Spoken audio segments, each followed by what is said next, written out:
Good afternoon. The committee will come to order. Without objection, the chair may declare recesses at any time. And before we begin, I ask unanimous consent that all members have 5 legislative days in which to revise and extend their remarks and include any extenuous material. Hearing no objections, so ordered. Before we begin, I want to thank Secretary Collins for being here today. You know, this is his first time to testify before our committee, but not his first time in the House. So welcome back. I want to ensure that we have a productive hearing today. To have a productive hearing, I want to ask that all members be respectful to other members and the witnesses. And let's follow the House rules on decorum. We are here to review the Department's Veteran Affairs budget request for fiscal year 2026. One couple other things I want to add to that is what we're going to do is rather than 5 minutes, we're going to have 7 minutes for the questions, so we know that. We're also, I and the ranking member will wait and ask our questions probably last. And the reason we're doing that is we know that probably 2 hours into this, which odds are it'll take more than 2 hours, we will be called for votes. And I know many of you will want to catch a flight if you can. So that's the idea and intent, is to try to get the members that have to have flights out, have an opportunity to ask questions. So let's get right to it. The President has requested $187.2 billion for VA for next year. That includes $134.6 billion in discretionary funding and another $50 billion from the Toxic Exposure Fund. That's an increase of more than 17% over last year. Now, that's a serious proposal and a clear reflection on the priorities, I believe, of this administration. While it seems there is not much common ground to be found in Congress these days, one issue does unite us, and that's the belief that VA should be fully funded to provide top-notch care to our veterans and their families. House Republicans will continue to ensure that promise remains true. And while I'm optimistic about the proposal so far, I am hoping that this administration can avoid the total chaos and financial mismanagement that we witnessed during the end of the Biden administration. Despite receiving the largest VA budget in history, the department reported an alleged shortfall late last year, not because of underfunding, but because of poor internal accounting and a lack of fiscal discipline. And that's putting it nicely.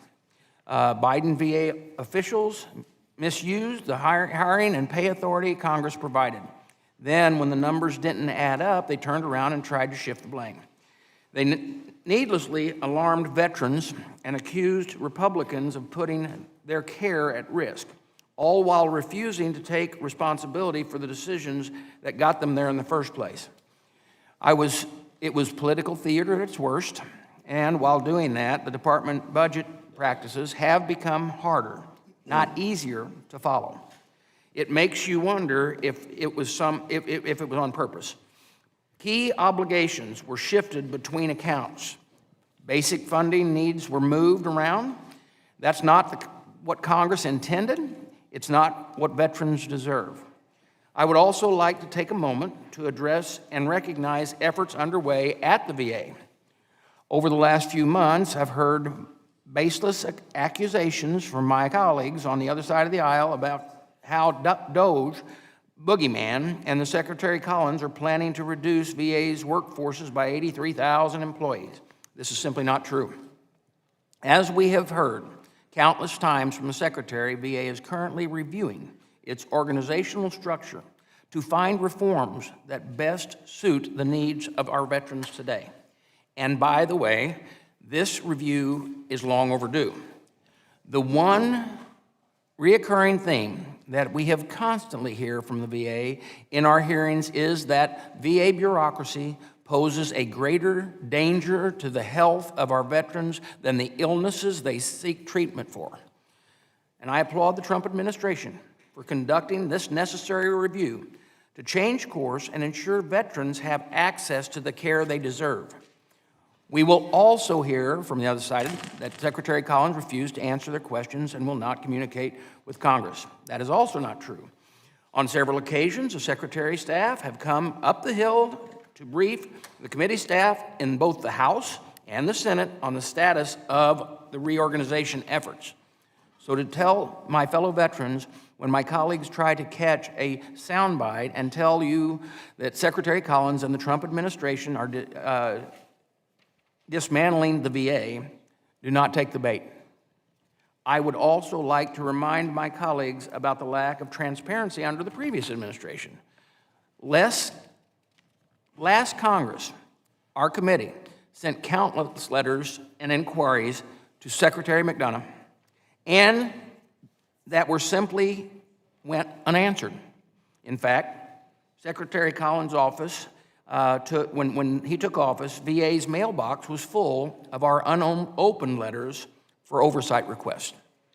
That's not a way to run a department, and it's certainly no way to work with Congress. So, to my colleagues, I would say, those who live in glass houses should not throw stones.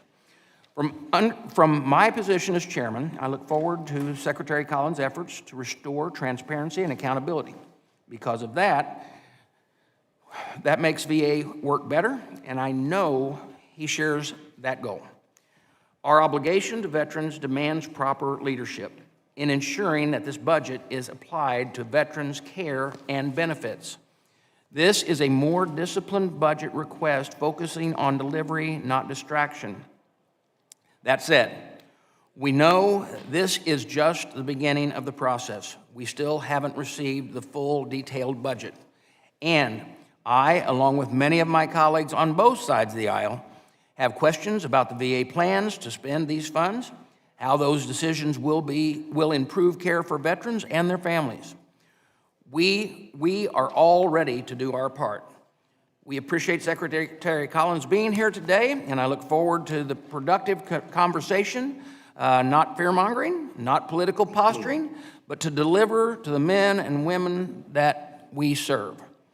Ranking Member Tucano, I now recognize you for your opening statement. Well, thank you, Chairman Bost. Mr. Secretary, good afternoon. When I first heard of your nomination to this position, I recall saying to my staff, I think we'll be able to do some good work at VA with Doug Collins. I had optimism based on your time as a member of this chamber that you would have an appreciation for our duty to perform oversight. When a new secretary is confirmed, every member of this committee, Republican or Democrat, wants to see them succeed. And because veterans deserve leadership, not chaos. Well, I have to say, this is why it's incredibly upsetting and frustrating to me that the questions my colleagues and I have about decisions you have made in your short tenure at VA remain unanswered. You came in with an opportunity to build trust across this institution and across the aisle, but instead you've undermined it, not just with me, but with VA staff and with the veterans who rely on VA every day. I reviewed your Senate testimony, and any reasonable viewer would conclude that you were evasive and not transparent with your answers. So I hope you will not do that with us today, and I would say to you, you have the power to change course. Veterans need answers, not excuses. We'll see today whether you're ready to lead or just continue to blame. This hearing is the first time we have met in person since you were sworn in. You haven't so much as called me since your confirmation 99 days ago.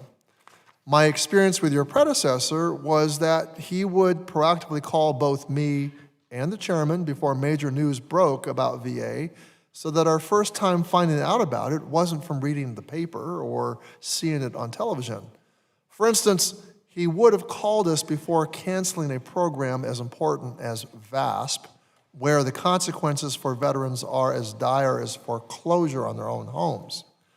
This is the basic transparency that I expect from the Secretary, so we can work together on the challenges facing VA.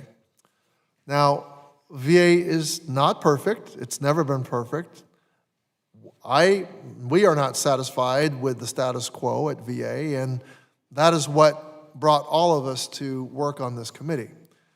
But we are not just going to blindly support your changes at VA without you giving us all the facts or any semblance of a plan. You have not earned our trust, at least not yet. And that is what I will be listening for today. Answers that contain facts and plans that are based on those facts. Last week before the Senate, you failed to answer questions asking for details about decisions you have made as Secretary. Senator Hirono asked you the exact dollar amount that VA claims to have saved from firing staff. You rather flippantly threw out a culture war statement about DEI instead of answering her question. Senator Bozeman raised questions about VASP, and you gave a rather incomplete answer. Questions about how many clinical trials are on pause and how many veterans are affected by that pause on clinical trials were also unanswered. This morning in the Milcon VA Appropriations Subcommittee, you admitted that VA shifted over $300 million to private for-profit community care without following the law. That money was meant to support care and capacity inside VA. Instead, it was siphoned away from veterans' hospitals and clinics and handed off to the private sector. Now, the law is very clear. If VA needs more funding for community care, it must ask Congress, not illegally raid funds meant for direct VA care. Both the chair, Chairman Carter, and Ranking Member Wasserman Schultz of the Appropriations Subcommittee agree with what I just said, and so does the chairman of the full committee. So I chair a full Appropriations Committee, and I hope Chairman Bost joins me and joins the appropriation four corners in demanding accountability on this very point. Now, this morning before the Milcon VA Appropriations Subcommittee, you also gave very disturbing answers to questions about the effects of pauses on clinical trials. You said that having clinical trials paused is not affecting veterans' health care, that it's above and beyond health care. Is that really what you are saying to veterans with cancer whose hopes are pinned on clinical trials that they can no longer access? All of the questions we are going to ask today are ones that you should have come prepared to answer, and I will be disappointed if you're not prepared. We have already asked many of them in letters. And many of them have already been asked in your previous appearances before the Senate and before the House Appropriations Subcommittee. This is basic congressional oversight. The members and staff on both sides of this committee collectively have centuries of experience working on VA policy and serving our nation. We have written some of the most consequential pieces of veteran legislation in history, including the Honoring Our Pact Act. We can only carry out our oversight responsibility as mandated in the Constitution if you answer our questions fully and truthfully. We have serious concerns about your plans related to the VA workforce, and this hearing is an opportunity for you to put our minds at ease. VA is comprised of over 400,000 dedicated employees who show up every day, motivated by the call to service to deliver the care and benefits veterans have earned. The majority of veterans are satisfied with their VA care. Let me say that again. The majority of veterans are satisfied with their VA care, yet many have expressed to me the weight of the chaos and turmoil they have witnessed during Trump's first 100 days and are left wondering what will happen to the care they rely on and love. They are worried that their provider, with whom they have spent years building rapport and trust, could lose their job. Now, I have a poster behind me. We have heard from a veteran for whom this fear sadly became a reality. This veteran lost her whole health coach who she described as, quote, the only person really making a difference in my life. We've heard countless stories of the trauma and harassment VA staff have endured at the hands of Trump's senior advisors and political appointees since day one of this administration. I want to hear directly from you today whether you agree with the director of OMB, Russell Vogt, that the trauma is the point.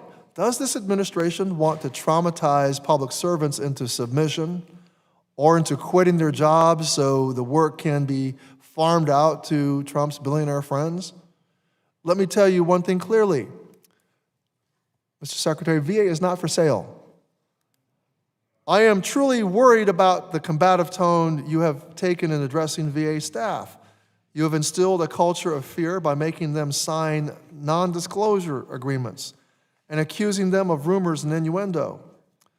Frankly, it's insulting and demeaning that you continue to accuse VA staff and veterans of lying about their experiences, their concerns, and the things they're seeing with their own eyes. How are the veterans supposed to be inspired, how are employees of VA supposed to be inspired to fight for a better VA with you if you are constantly positioning yourself against them as if they are the enemy? I would say fear as a tactic for leadership is not effective. As one clinician put it, and behind me I have it up in print, quote, "I have felt harassed by and have diminished faith in the leadership of the VA secretary who continually throws VA employees under the bus and has shown no interest in learning about the concerns of his frontline staff. His line about VA now putting veterans first particularly irks me. In my 15 years of working at 2 different VA medical centers, I know we have always put veterans first," end quote. And that's from a VA psychiatrist. We need more answers about your plans for VA. These plans directly affect veterans, staff, and the economy in all our districts. You have set a goal to fire 83,000 employees. It is a goal, and it's been publicly stated. Leaving VA staff waking up every morning with the torture of not knowing if that day is their last one with a job. You took away veterans' last lifeline to keep their homes when they face foreclosure, when you ended the VASP program. You are doing all these things during a time of financial turmoil for families in America while we deal with the impacts of Trump's chaotic tariffs and economic policies. We're all trying to make sense of it all so that we can better serve veterans. Mr. Secretary, I hope that this hearing today is an opportunity to build some trust, and I want to have confidence in your leadership. And as the leader of VA, you owe it to VA staff and you owe it to veterans to be transparent and forthcoming and to take some accountability. You have the opportunity to answer our questions fully and truthfully, and I hope that you will seize that opportunity. And with that, I yield back. Thank the ranking member for yielding back. And now some housekeeping things. In accordance with the committee rules, I ask unanimous consent that Representative DeLuzio from Pennsylvania be permitted to participate in today's committee hearing. Without objection, so ordered.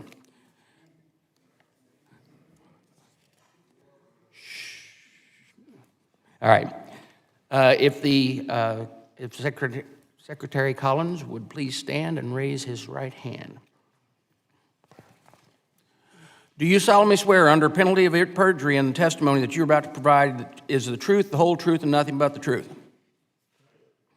Thank you. Let the record reflect that the witness has answered in the affirmative.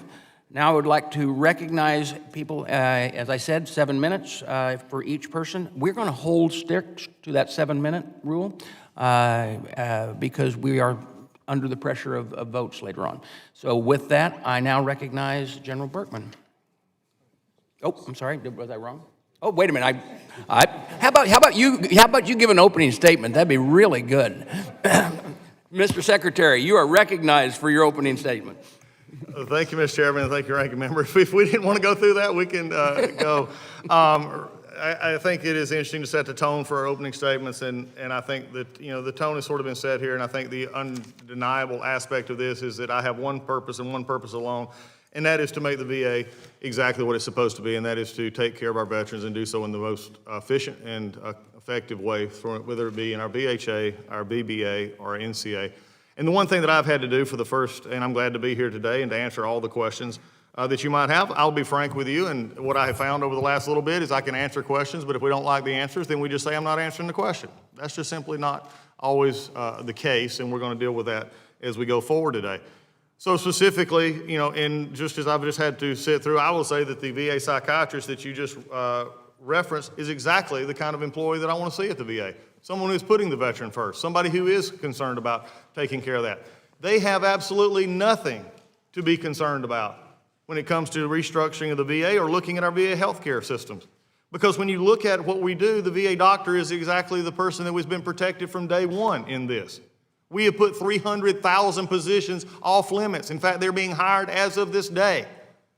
If you're in a hospital, as I just told the folks in Minneapolis when I was just there this week, if you're in a hospital taking care of veterans, you are the ones that we want to have and be a part of. You're the ones that should be the most happy in the sense of you're getting to do your job now because you have a secretary who actually wants to cut the red tape, wants to cut your decisions, and so that we don't have to continually get in our own way. The VA, unfortunately, over the years, has become the absolute, at many times, frustrating point for many of our veterans of what is known as red tape, of going through the process of trying to get things to happen and yet it being denied. And the sad part about it is for the last number of years, and I have been in this body as well, and I voted for some of those pieces of legislation, the Mission Act, also our Accountability Act, and other issues that came before this body as we look forward to how do we actually better serve our veterans. But over the last few years, it seems that as we've looked at this issue and we've looked at it from afar, even as far as back, that we began to believe that the only issues in VA could be solved by simply giving more money and giving more employees. In fact, we've actually increased 52,000 full-time equivalents from 21 to 24, and things still have not gotten better. In fact, to be honest, according to the metrics of the VA that was established before I ever got there, they've gotten worse. So you have to simply ask yourself the question, is what we're doing and how we're doing it the same way making a difference? And the answer is no. When your wait times go up, your backlogs go up, and you're not fulfilling the mission to the veteran, that is an issue that we have. Now, when we look at these as we go forward, I'm not going to be shy in addressing the issues that we do and will in this room address today. And that is that we are looking at our structure of our workforce. And we're looking at a structure, by the way, as has been said, we have 465,000. It goes up actually a little bit depending on the day because we still in our VHA organization have 409,000 employees. We have over 28,000 physicians, 91,000 nurses. But what is also not said, and it's not been said in this room today, is many of those doctors and many of those nurses do not see patients on a regular basis, if at all. But yet we still have doctor shortages, nurse shortages in clinics and hospitals in which we're hiring for every day. So my question is simple when I look at an organization plan, is why are we simply looking at numbers that aren't affected, and why are we keeping a bureaucracy level that has grown tremendously over the last little bit with billions of dollars and with people, but yet the very metrics that this committee under both Republicans and Democrats uses to judge efficiency at the VA are going the wrong way.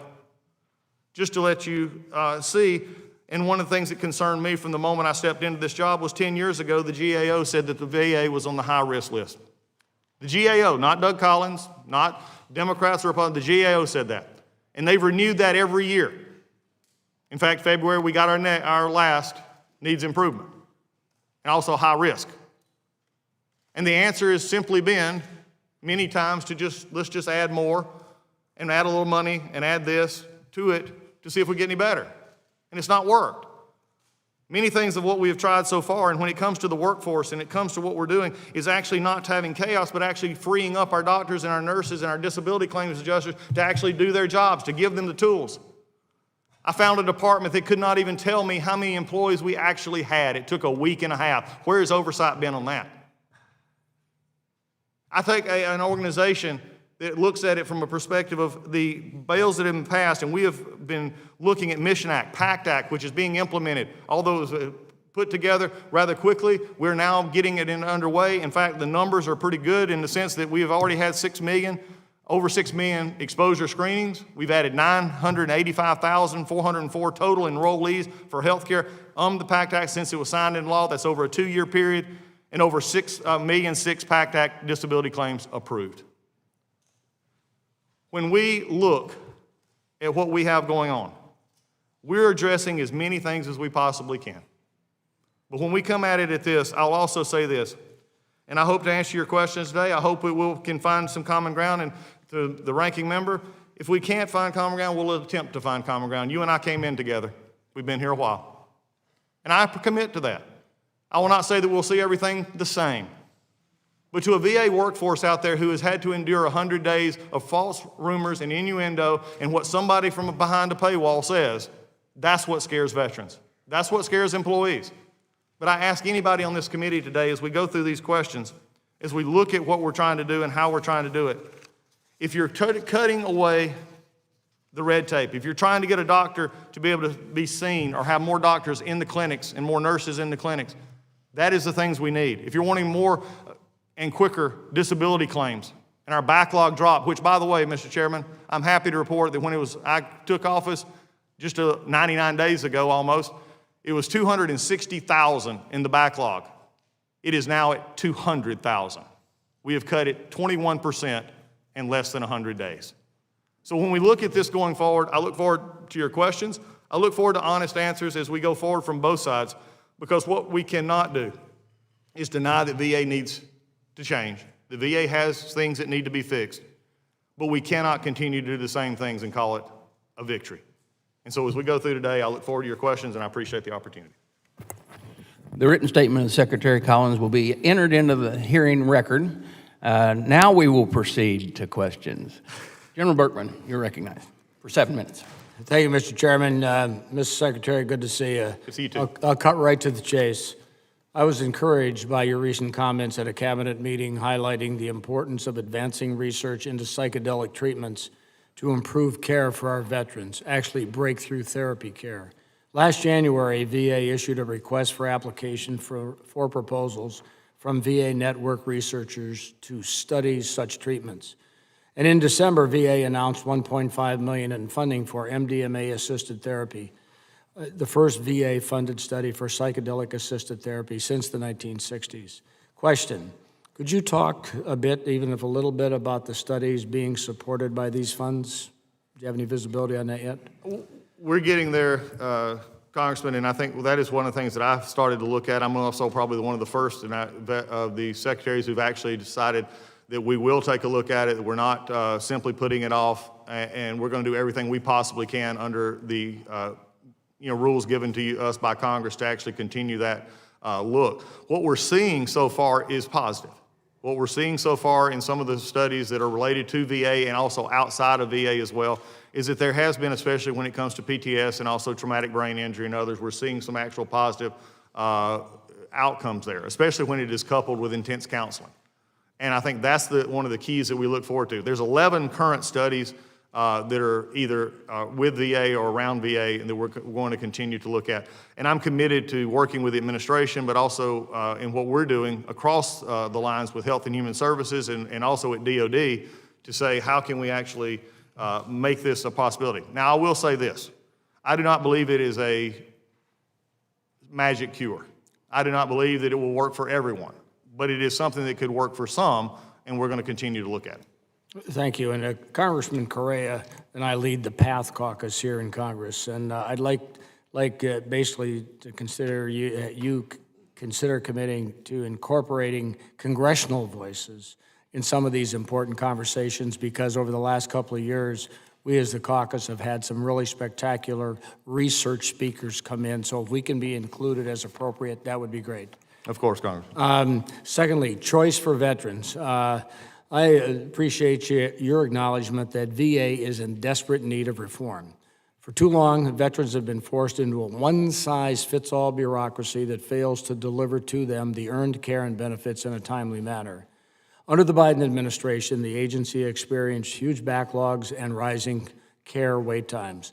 Something has to change, and it's our job to make the change. The VA committee recently approved the Choice for Veterans Act here last week in this room, a bill that Chairman Bost and I had introduced to help veterans secure their disability benefits by expanding access to accredited representation and imposing new penalties on bad actors in that space who are seeking to prey on vulnerable claimants. Do you believe that expanding the options available to veterans, particularly by allowing them to work with trusted, accredited representatives, that could help improve the outcomes they experience when they're pursuing their benefits? So basically, all good actors accredited, no bad actors. I think anyone that helps the veterans get what they need is something that we need to look at. But I'm going to also take it a different step if for just a second. It is fundamentally flawed in my mind that we have a system in which veterans have earned benefits that they feel like they need to get somebody to help them with to get. And I think this goes back to a core statement for whichever, I think for both sides of the aisle. Why do we have a system in which you have a veteran who has served our country, earned a benefit, have to go through a process in which they feel like that they have to get outside help to do that? Whether, accredited, unaccredited, have that choice. What we're looking at right now, and I've talked to every regional office I've went to and every other, is how do we make this process simpler? There's an interesting page for me that I found the other day that when you're beginning your claim for disability, do you realize that we have a whole sheet that asks for your entire military history basically and where you served and when you served? We don't need that. We just need their name, their social security number, their date of birth. We can get that. Why are we making them fill that out? This is the kind of stuff we're talking about, and that makes general sense to most everyone. So we're looking at any way we can to help the veteran get the benefit they need, but we're starting internally to make sure that we can do the administrative stuff we need so that you can cut through the bureaucracy to get the benefit that you need and get it done quickly. Yeah, absolutely, and the idea that only within the VA can the responsibility reside for really solid, exact accreditation on all counts. Who's ever asking to be accredited, that's in the VA's ballpark, and that's what we're asking for, is that the VA will actually accept that responsibility. And that's where the key is, I think, in the better outcomes for the veterans in the appeals process. Yeah, and I think that's one of the things I will state that to get that started with us is in accreditation. It's sort of outside our scope as far as us accrediting outside individuals, but we're willing to do whatever the Congress asks on that, and we're going to focus it, and we'll make sure that the resources are available to make that happen. Can I also hit, though, you talked about community care, because this is actually where this all goes. I don't agree, and this is just a difference of opinion. I don't agree that community care is a giveaway to private physicians and public hospitals. In fact, I think that's the actual non-intent of the Mission Act, was if you met criteria, you could go outside the system, or wait times, or even the fifth number is where it's the best medical interest of the patient between the doctor and the patient. This is something we've got to deal with as well, is that is the intent of the law, and that, that we're not taking VA care from one and giving it to another. VA care we're expressed in our hospitals or expressed through community care, in which we're paying for, is VA care, and we're going to hold it to the highest standards. Thank you, and with that, Mr. Chairman, I yield back 40 seconds. Gentleman yields back. Representative Pappas. Ms. Brownlee is recognized. Ms. Brownlee, you're recognized. Thank you, Mr. Chairman. Thank you, Mr. Secretary, for being here. And I'm going to start out with a question, and I don't want you to think I'm being combatant here. I'm not. I just want to understand what's going on. And it's a question around non-disclosure agreements that I'm hearing. I have a copy of a non-disclosure agreement here that it appears as though you're requiring supervisors at VA to sign these non-disclosure statements as you go through this reduction in force plan. So I think one of the things in this non-disclosure that seems to be not in it is protection for whistleblowers. I think Title V requires that there needs to be protection for whistleblowers. So that seems to be lacking in this non-disclosure agreement. But I'm also hearing from employees that they're saying that spyware is being installed in their computers to monitor their emails and Teams messaging, et cetera.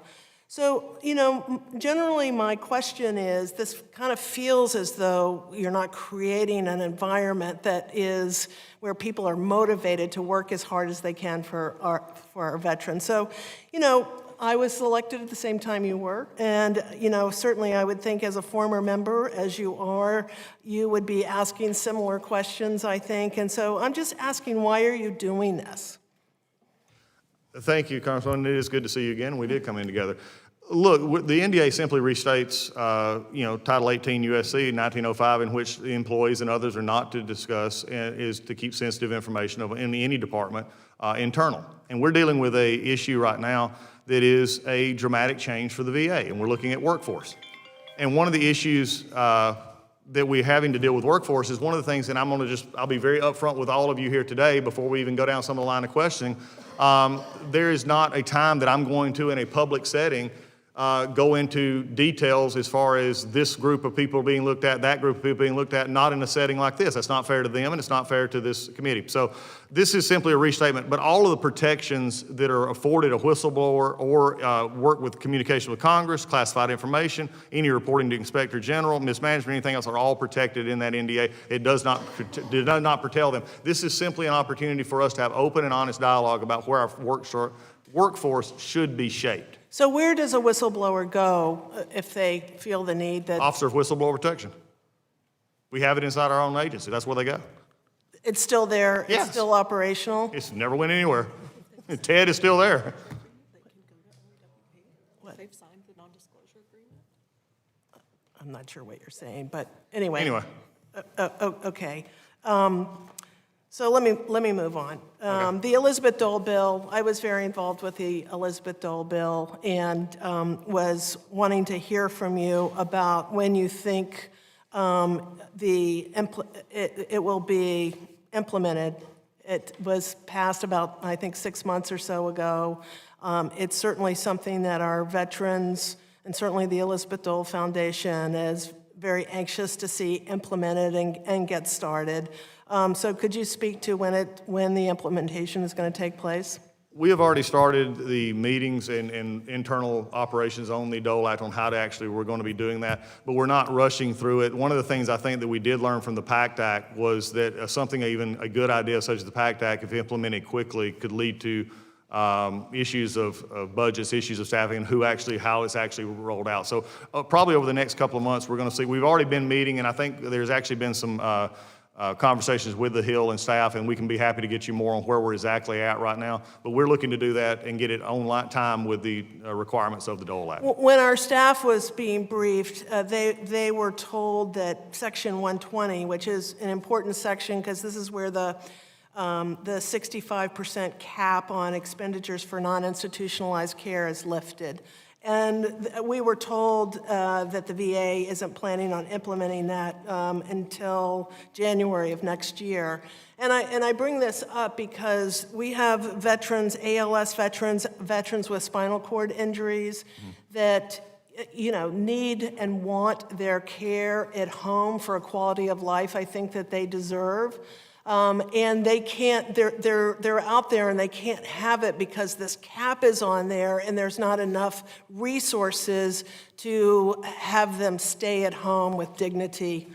And so they're out there waiting. We've actually heard that some veterans who have been on ventilators have lifted the ventilator because they don't want to go into institutionalized care and really have just taken their own life. So they're out there, just hoping, praying that this will be implemented so that they can be taken care of with the dignity, as I said, that they deserve. Yeah, thank you, Congressman. I agree completely. We're going to move as fast as we can and make sure that it's actually done properly to get it to everybody so that when it's implemented, it'll be done. I'll check into the year there and go back and get you more information on Section 20. What we're finding is as we get into it, there may be times that we can actually implement things quicker. I think they want to give a time frame that may be workable but could be done quicker, so we'll actually look into that. Well, and I will say to you that the implementation of the Elizabeth Dole, you will save money because getting the care at home is less expensive than it is in institutionalized care, and it's a win-win because that's where veterans want to be cared for is in their homes, particularly aging veterans, disabled veterans, and that's what the Elizabeth Dole bill was really all about.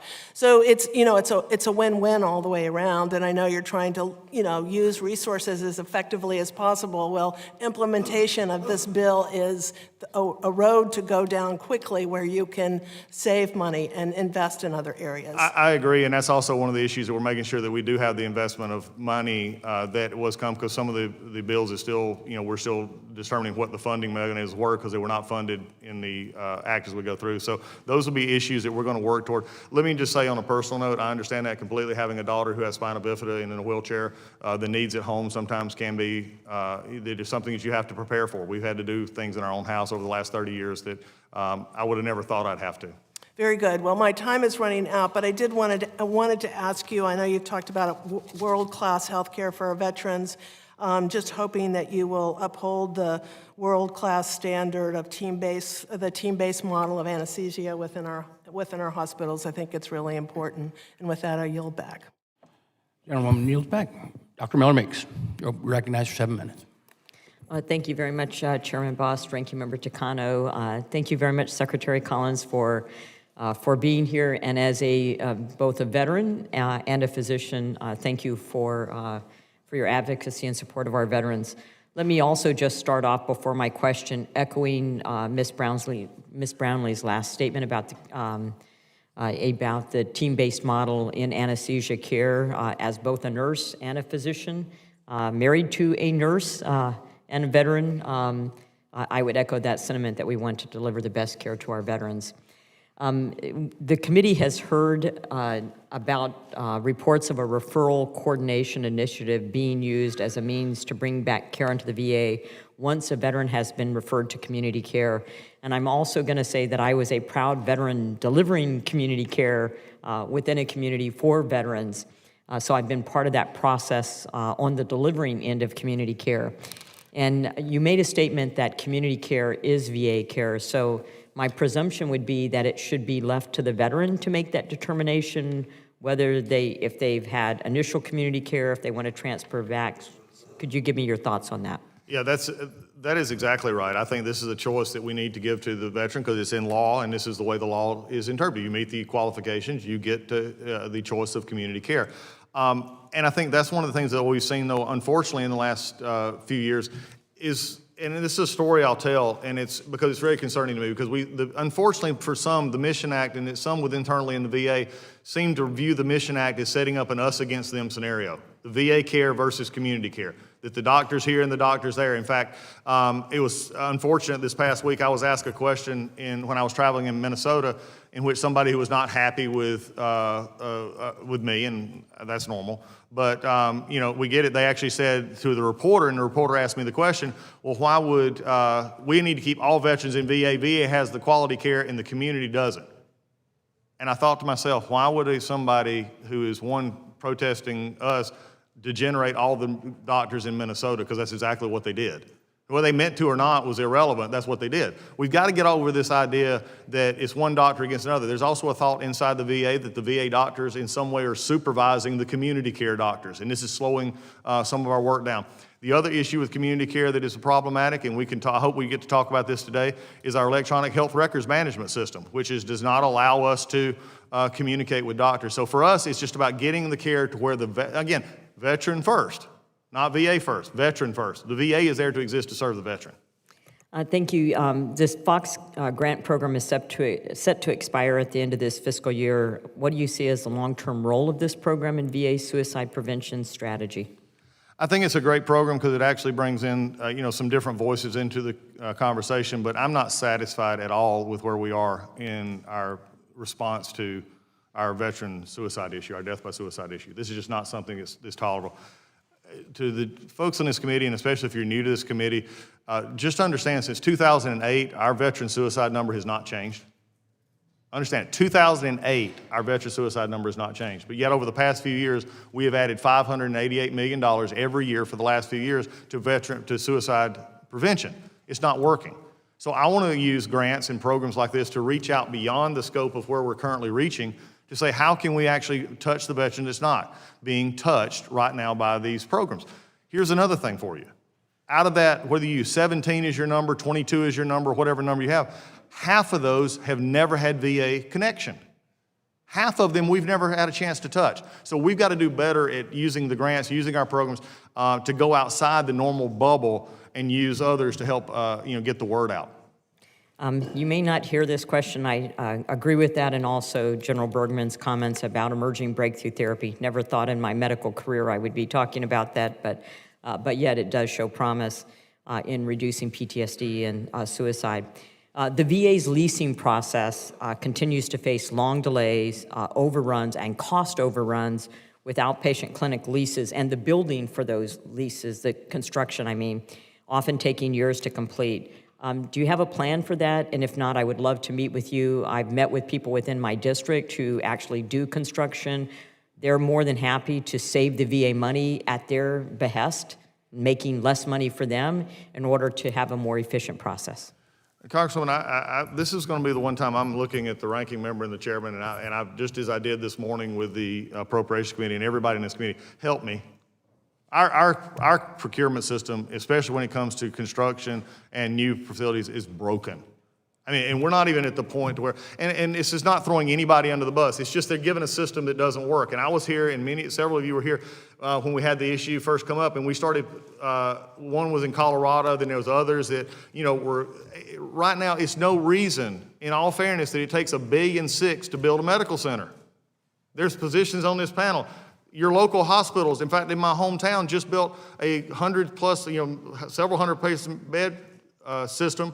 Put an OR in it, put an ER in it. They built it in less than 2 years, and it's a lot less cost.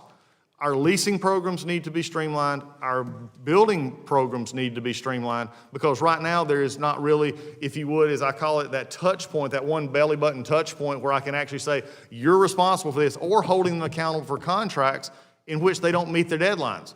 So I'm asking for help here on this one. Be happy to help you with that in our Chip-in Act. And then this is just a very, very minor thing, and I know it's minor, but I've had veterans in my district contact me and send me photographs of our VA hospital which show a blank wall, and the photographs of the president and the vice president are not there. I know it's a minor issue. Is this something that comes from the VA, or how can I help these veterans and answer their problems? So if you could just address that quickly. And I know you gave me extra time, so.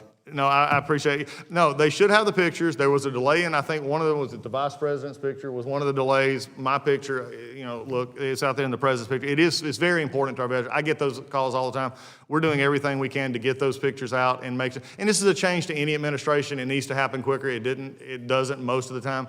But I think it's being done as quickly as possible. Thank you so much. I yield back. Representative Pappas. Thank you very much, Mr. Chairman. Mr. Secretary, thanks very much for your comments. I want to ask you about an issue that's critically important to veterans in New Hampshire. New Hampshire remains the only state in the contiguous 48 states without a full-service VA hospital. And so the Manchester VA Medical Center was built in the 1950s. It continues to experience serious infrastructure issues, pipes bursting in the winter, flooding, heating outages, even insects in the operating surgical suite. On May 9th, the Trump administration announced an executive order directing a feasibility study at the VA within 180 days of the order, submitting a plan to the president, an action plan to expand services at the Manchester VA into a full-service medical center.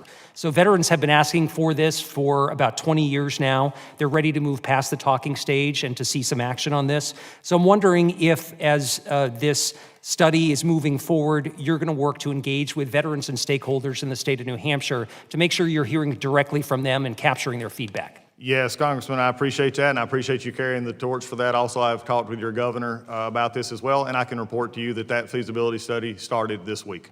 And we're going to be working with our stakeholders in New Hampshire and other places to make sure that this goes through. So following through the promise of the president, who made the promise to look at your facilities up there, that's what the EO said, and we're already started that process, and we started it this week. I appreciate that. And do you start this process with the commitment to establishing a full-service hospital in New Hampshire?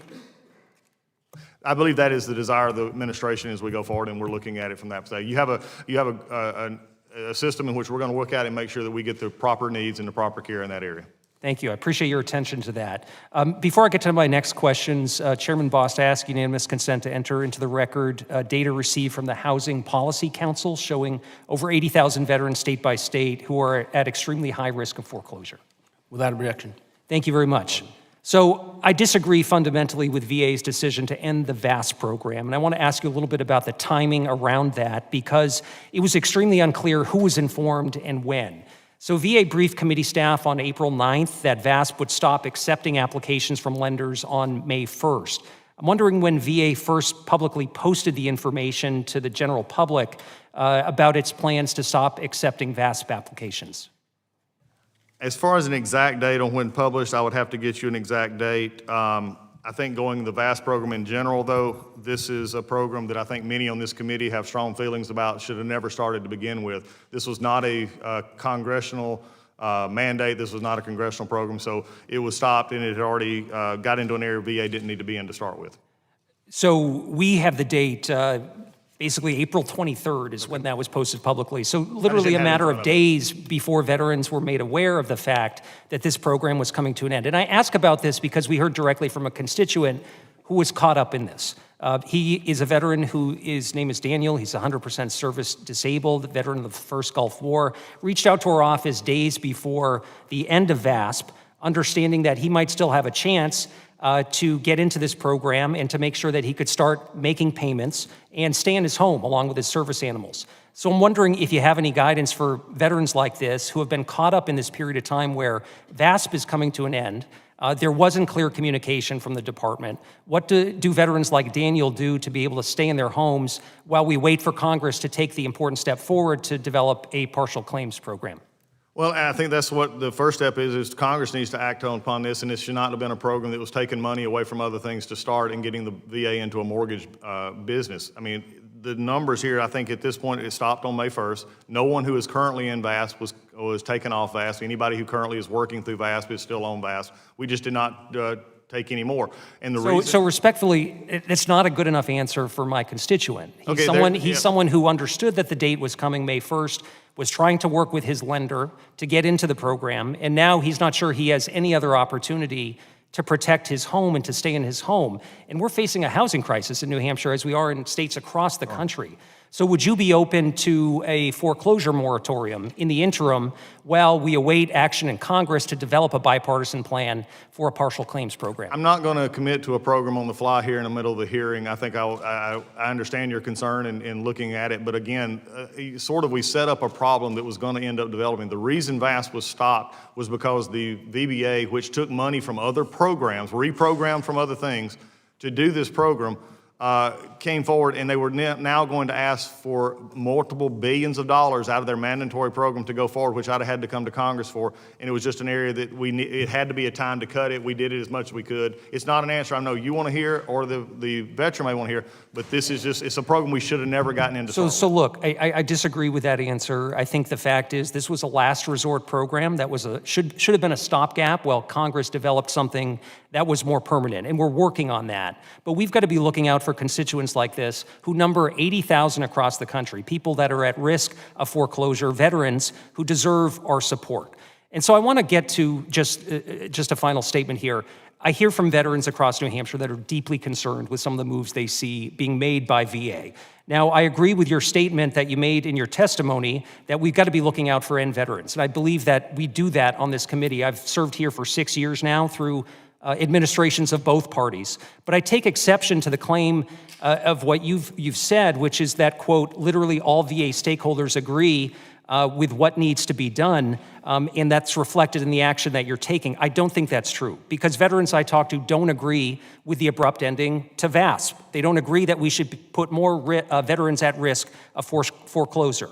They don't agree with the fact that we've seen crisis line employees lose their jobs who are in probationary status. They don't agree with the fact that your stated goal is to fire 83,000 workers that would cut deeply into VA's ability to meet the needs of our veterans and provide the kind of care and benefits that they deserve. So we've got work to do to make sure that we're improving services at VA, that we're getting things done for veterans. Let's be willing to work together and do what it takes to meet the needs of these heroes who have worn the uniform and have done everything to serve the United States of America. But veterans know that we need more. We need better cooperation. We need better leadership from you to get the job done. And I yield back my time. Mr. Chairman, can I answer? All right, that's fine. We'll keep going. Just keep going. Just real quickly, we are scheduled to pass the partial claims bill next week off the floor over to the Senate. I would encourage everybody to support that so that we can cure those type problems and then go and encourage our senators to do the same as quickly as possible. So with that, Dr. Murphy, you're recognized for 7 minutes. Thank you, Mr. Chairman, and welcome, Secretary Collins. I am very heartened to see someone of your caliber, intellect, and desire to help our veterans. We appreciate your service. You know, we started off the committee, we talked about what things are different now. It's oversight, it's accountability. Personally, I liked our last secretary, but I thought he was extremely ineffective. We come in here and we were riddled with a sexual scandal cover-up that occupied, unfortunately, a couple hearings in this committee. We had cost overruns, but they weren't cost overruns. It's time actually for people to come in, and as you said, the VA is broken. And continuing to pour money and to hire individuals who, by the last administration's report, overhired, it just is nonsense. It doesn't help our veterans. So to that point, you've been in this job 4 months. Can you tell me on a scale of 1 to 10 how good you believe our VA is efficient? An overall number would probably not do justice to everything. I think there's some areas that were completely inefficient, and then there's other areas that we have been able to do things better. So I think I'm not going to make a blanket statement on that we're a 4 or a 5. I mean, I don't think we're rating a record here. But Yeah, I think we're probably at a situation when it comes to our IT programs, when it comes to our employee management, when it comes to our efficiencies in doing things such as contracting, payroll, HR. We're probably lower than we need to be, especially when compared to the industry. yeah, so you spoke a little bit about building a hospital. I've been intimately involved in a lot of administrative stuff. I still practice. I still see veterans. If the outside world can do things infinitely more efficiently and less cost-effective, why can the VA not do it? And this is just emblematic of what some people feel our government should do, is just pour money into a system that doesn't work. So I appreciate the efficiency and accountability that you bring into the office. One thing, speaking of which, I'd love to bring up the EHR issue. I've sat on this committee now, I think, close to 6 years, and I'm still dumbfounded at the billions and billions and billions of dollars that have been poured into an EHR that should have never been done to in the first place.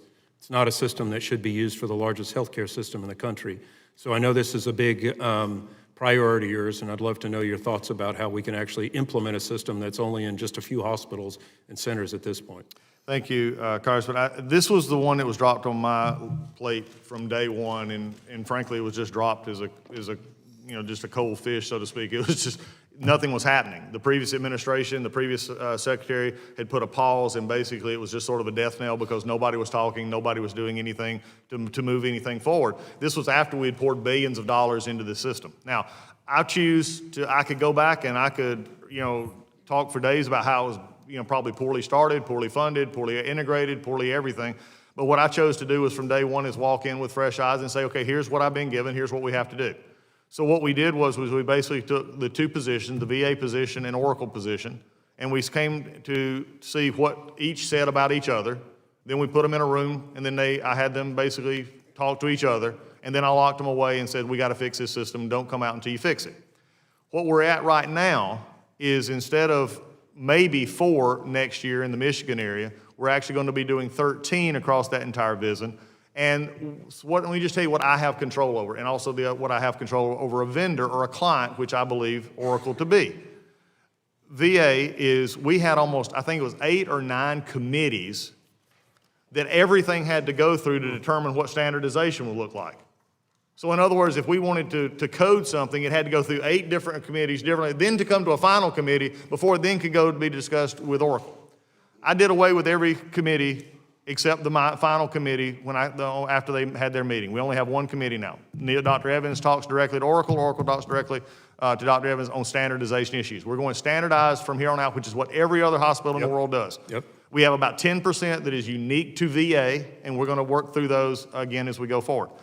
By doing that was able then to allow us to speed up the process and allow us to add the 9 more sites that we're going to. Great. This also then takes into account looking ahead to gain momentum.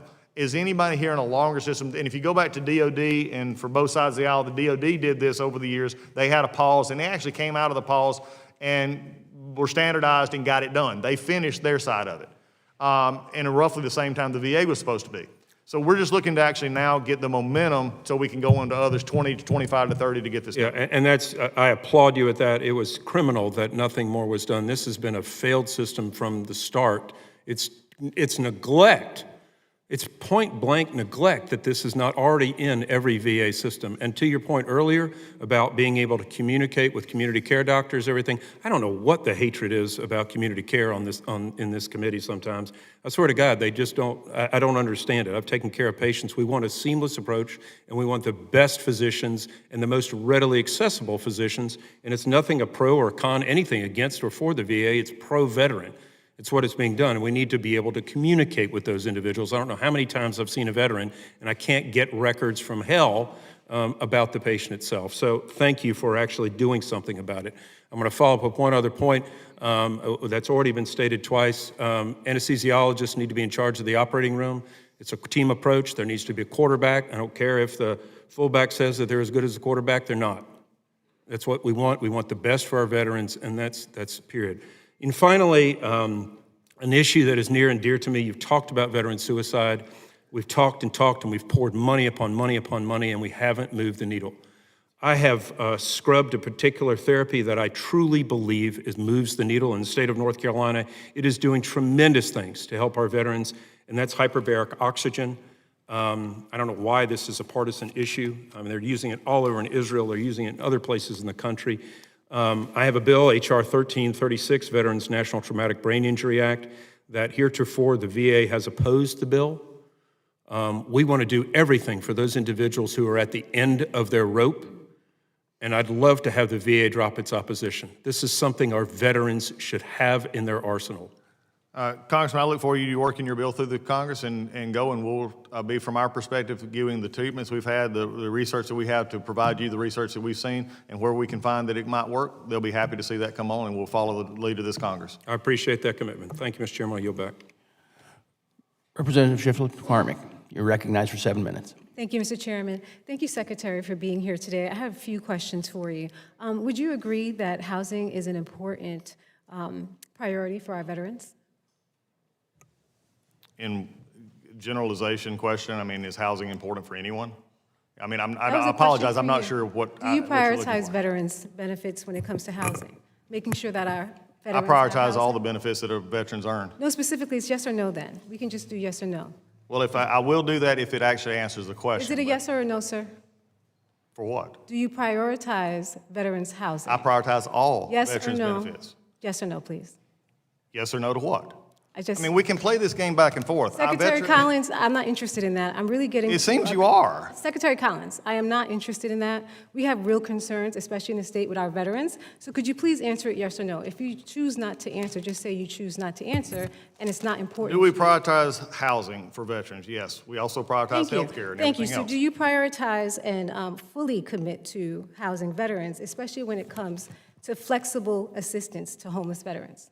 I'll fully commit to helping the veterans in any way we can through the programs we currently have, but I refuse to get the VA involved in something like VAST that we should have never been involved with to start with. Excuse me, could you please answer my question because we are not talking about VAS. Once again, the question is, if you would like to listen to the question, is do you support providing flexible assistance to our homeless veterans, like access to transportation, hygiene products, blanket support to help our veterans? The answer is we Yes or support no, our sir? veterans. Yes or no? I mean, Thank you. yes. But the Thank question, you. I have a Do you question. believe- Where are we not? Do you believe that access to lands owned by VA should be in part used to address veterans' homelessness? That's yes or no? If the land is suitable, That's It a can- yes or it no? can be used. Yes or no? I can't give you an answer to a question that has a hypothetical that cannot be answered. It's a yes or no? No, it is not. It is, okay, so we're Mr. not gonna Chairman, go- I mean, I Excuse cannot me, answer a It's my hypothetical. time, sir, it's my time. You don't need to look at the chairman, I'm right here and it's my time. I know exactly where you are Okay, because I thank can't you. answer your So question. the respect that I'm giving you, I deserve it also. I'll get So it. please answer those questions as yes or no, because you're taking up my time with this.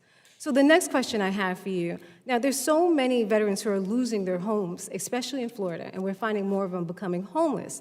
So my real concern is about the Elizabeth Dole Act. We have a clause in there that actually deals with that, and you have not been implementing it. So that's why I want to identify if this is actually important to you or if it's a priority, because my veterans do want to know if this is one of your priorities. Yes, it is a priority. Anything in the Dole Act, we will implement. So why have you not taken it to implement it in these stances? Because the Dole Act was given at the end of last, administration, it came in, and I've been in here over 4 months. There are 72 total provisions in the Dole Act. We've completed 9. We're working on track with 55. We got 2 that were still at risk, and we're still working. So we're doing everything we can under the So if housing was timeframe. in fact a priority for you, wouldn't you skim it to find out which priorities or how can you actually make housing accessible? Because my question is, we looked at and we saw that there was a significant gains were made towards homelessness from January of 2023 to 2024. Right now, we're seeing that there's a potential for us to lose the momentum that we've been gaining.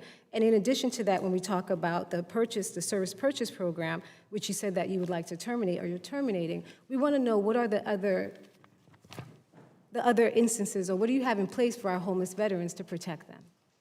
The issue in termination of ASP is that we are looking to do everything we possibly can that is already currently there for veterans in the VA for assistance, whether it be their mortgage or other things. We also can work with other agencies such as HUD and others to find ways to help them as we go forward.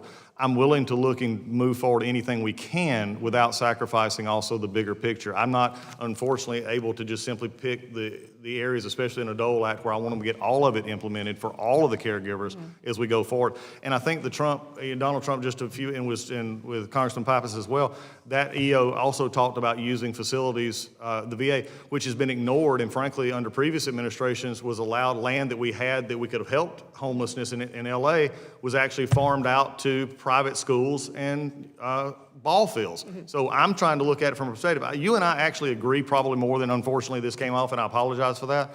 We agree on this issue that we need to look at what we can do within the confines of what we have. And so how quickly do you believe that you'll start prioritizing or putting this in place? Because I have to answer to my veterans also, to make sure that we see them and we understand that housing is so critically important, especially towards their dignity and the contract that we have with our veterans, which is to protect them and make sure they live with dignity. I agree with you, and I'll be happy to work with you and talk about specific instances, especially Florida. I have Georgia is my home. I don't get there very often anymore, but it's a very similar situation for us on housing cost and housing quality. Any of those information within the Dole Act, we're going to continue to implement. And if there's ways that we can help expand something we currently already have, I'm willing to look at that as well. But I think this is just where we need to make sure that we're doing stuff that help and doesn't either have a negative impact some other place with other programs. And so my last question is going to be really quick, even though it's a huge issue. It's about the dismantling of the Office of Equity Assurance. We just had a roundtable where we had many of our minority veterans there who talked about the disparities and them actually drawing down their benefits, specifically when it comes to PTSD. How are you going to handle these situations, specifically when that office has been dismantled? That office, again, being dismantled has nothing to do with the fact of my commitment to make sure any veteran who's earned a benefit gets their benefit, no matter what their background, what their skin color, or anything Specifically, the else. disparities I wanted to point to. How are you going to handle the disparities? Because we have years and years of documentation, especially when it came to housing, where we saw different generations that were disadvantaged. How are you going to do that specifically when this office has actually been dismantled? I think it's when you're actually supposed to be doing your job, it takes a secretary to lead and make sure that our organizations are not doing anything away from that. Will you be handling that? Will you be handling it? Because you said it takes a secretary. It takes a secretary to give leadership to the organizations that are supposed to be approving our benefits. Congressman, if you have somebody who's been discriminated against or not getting the benefits that they've earned, then I'll be happy to work with you to make sure that's rectified. But that's something against the law that we're not going to break law. We're going to actually give the benefits that they've earned. Okay, so specifically, should they contact your office then? Because this office has been dismantled. Who should they reach out to?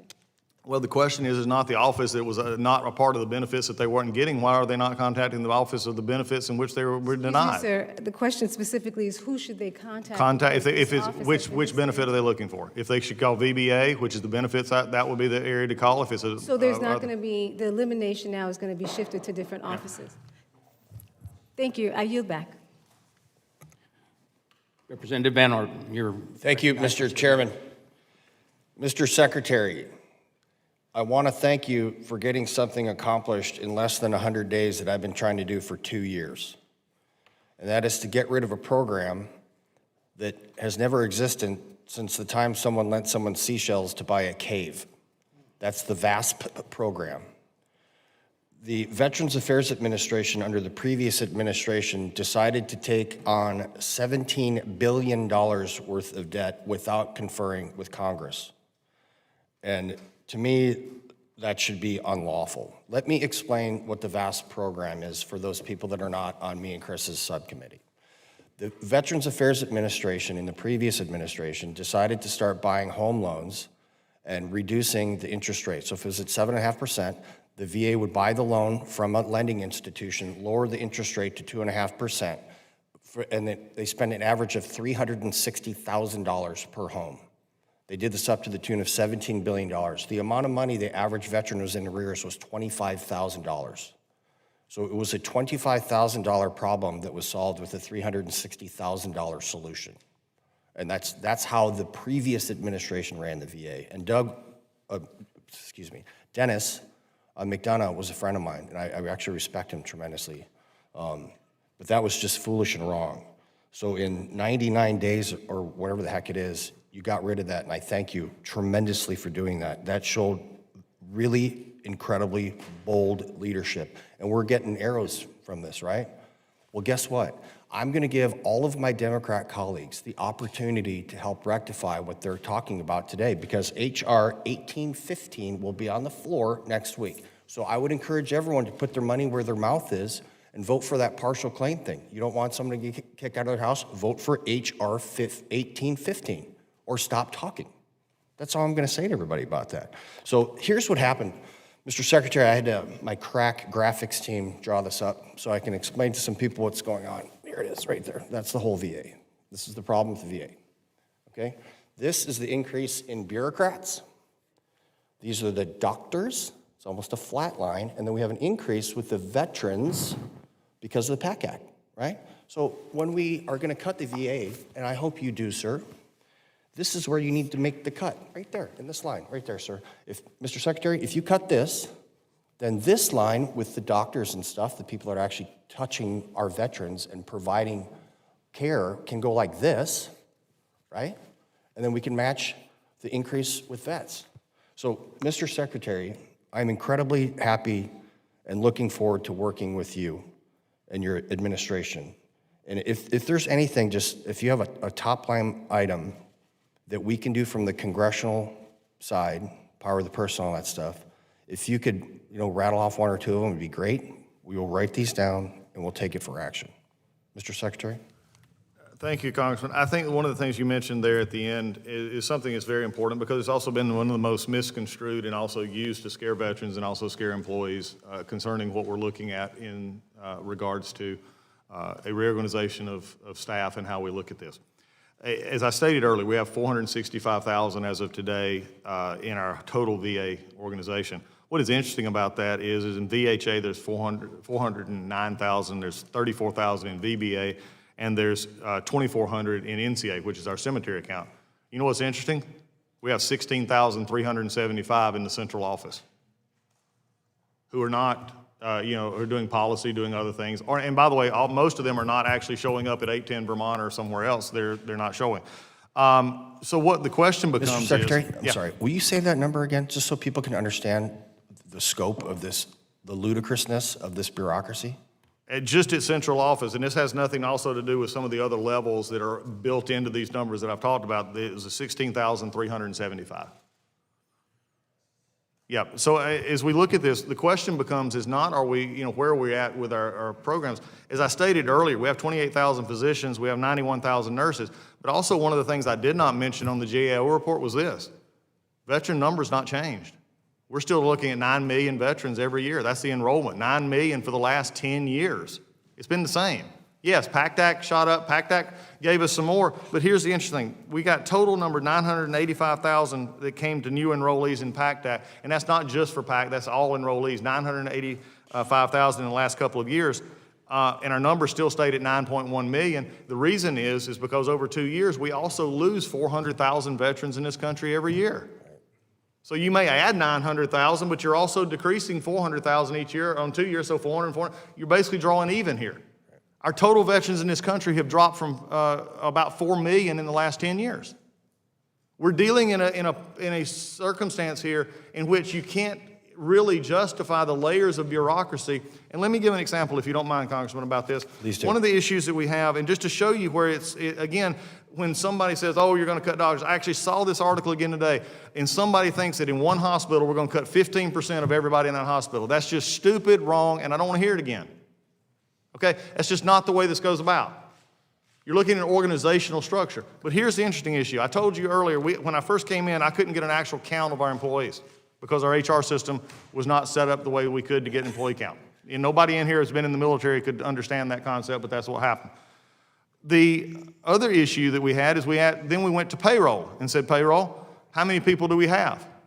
Payroll came back at centralized, which is our centralized payroll system, which was supposed to be implemented. Again, this is all oversight stuff that has not been, for the last few years. Is looking at it was supposed to be centralized. They said we had 230,000 employees. And I said, and even our guy said, we got more than 230,000 employees. Come to find out that there was a permissive attitude that allowed roughly 60 of our hospitals to continue to do their own payroll with multiple hundreds of people involved in that process. We have contracting. That is all over the country, none of it centralized, all of it doing different things, and you have difference of opinion between even hospitals on how they actually do parsing. Again, tens of thousands of people. We also have human resources. It is all done in this. Mr. Secretary, I just have a couple seconds. Yeah. I want to say one thing. I want every single person that has served this country, is serving this country, or feels like they want to serve in the future to have access to the Veterans Affairs Administration Home Loan Guarantee Program. And by shutting down this disastrous VAST program, you accelerated that. So thank you very much for that, Mr. Chairman. I yield back. Representative McGarty. Thank you, Mr. Chairman. Thank you, Mr. Secretary, for being with us today. We have our differences on this committee, like any committees. But the thing I love about this committee in particular is that it's mission-centered. Despite those differences, we often come together and try to do what is best for our veterans. That's what we're here to do. That's what we try to do. Now, I can tell you, as someone on this committee and from Louisville, Kentucky, I hear a lot of complaints from veterans. But those complaints are very rarely about the care they receive. They're far more about how long it takes to get that care, how far they have to go to get that care, how they access their benefits that they have earned by putting on the uniform. And I will tell you, we have to do better about that. I think everyone would agree we have to do a better job of doing that. I will also tell you that because of that, I'm concerned about some of the things that I have heard you and this administration say over the last few weeks, like the stated goal of cutting 15% of the VA's workforce, which is roughly 83,000 jobs, or possibly terminating nearly 600 contracts, which no one can tell us what the contracts are or what the actual number is. Or even just ending the VAST program in such a way that it could leave 1,000 veterans in my home state of Kentucky without a home. I personally believe the term homeless veteran shouldn't exist. But I want to use my questions today to focus on an issue that I actually hope we can agree on. Because right now there is a part of VA that is decreasing wait times. It's improving medical outcomes. It's reducing costs. It's making the department more efficient. And it's not DOGE. It's the VHA in-house innovation ecosystem. And I know you know about some of this, but let's just outline some of their work for everyone else. This is like Vet Text, which sends text reminders to veterans about upcoming appointments, decreasing missed appointments by 10% and reducing wait times for our veterans. The VHA Uber collaboration, which has provided veterans with ride shares across 100 facilities, saving VA nearly $200 million. There is a remote diabetic foot ulcer smart mat. Now, I know that might not sound like the most exciting thing in the world, but it has cut hospitalizations in half, and it has saved the VA almost $100 million. And again, hospitalizations in half, it's saving veterans' lives. Vion, it's a physician-created initiative that helps VA in de-prescribing unnecessary medications and improving patient safety. It's saved VA over $300 million annually. And I say I think we can agree on this because I read your op-ed on May 2nd with interest when you went to Michigan and talked about some of the cardiology care there and praised this high-quality, high-tech, and veteran-centered care.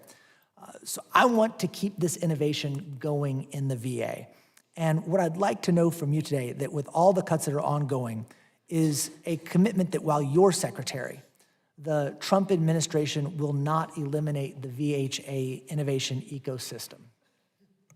Congressman, I'm not sure where it got out there that anything that I've said or done or misconstrued by anybody that wants to is to take away anything good that the VA is doing. In fact, we're not going to do that. We're going to applaud that. I tell our employees all the time, go make mistakes. You're not going to get in trouble at the VA for making a mistake if you're trying to do good, because I'm going to pick you up and put you back out there and try again. What we don't want to have is issues that when we get in our own way. And I think that's the biggest thing I'm trying to emphasize. Just as I emphasized just a second ago, things that take away time, effort, and money from the very things that you're talking about are the things that I'm looking at trying to change. And look, we're on the same page. You and I can agree on this. Believe me, when I was here, I was on the Judiciary Committee. We didn't come close to collegiality most of the time on the Judiciary Committee. Now, so this is actually good with what we have here. I like the agreement, although that was not a yes or a no answer on whether the innovation ecosystem is going to stay, and I hope it does. Yeah. I I don't agree with you. I agree with you. Okay, perfect. Because, I mean, I say this, we have such possibility there. When you look at the VA, we have 9 million patients. It's the largest patient population by a multiple of any hospital system in the country. Nearly 75% of physicians do some of their training at the VA. We have the largest longitudinal data set of any hospital system in the country.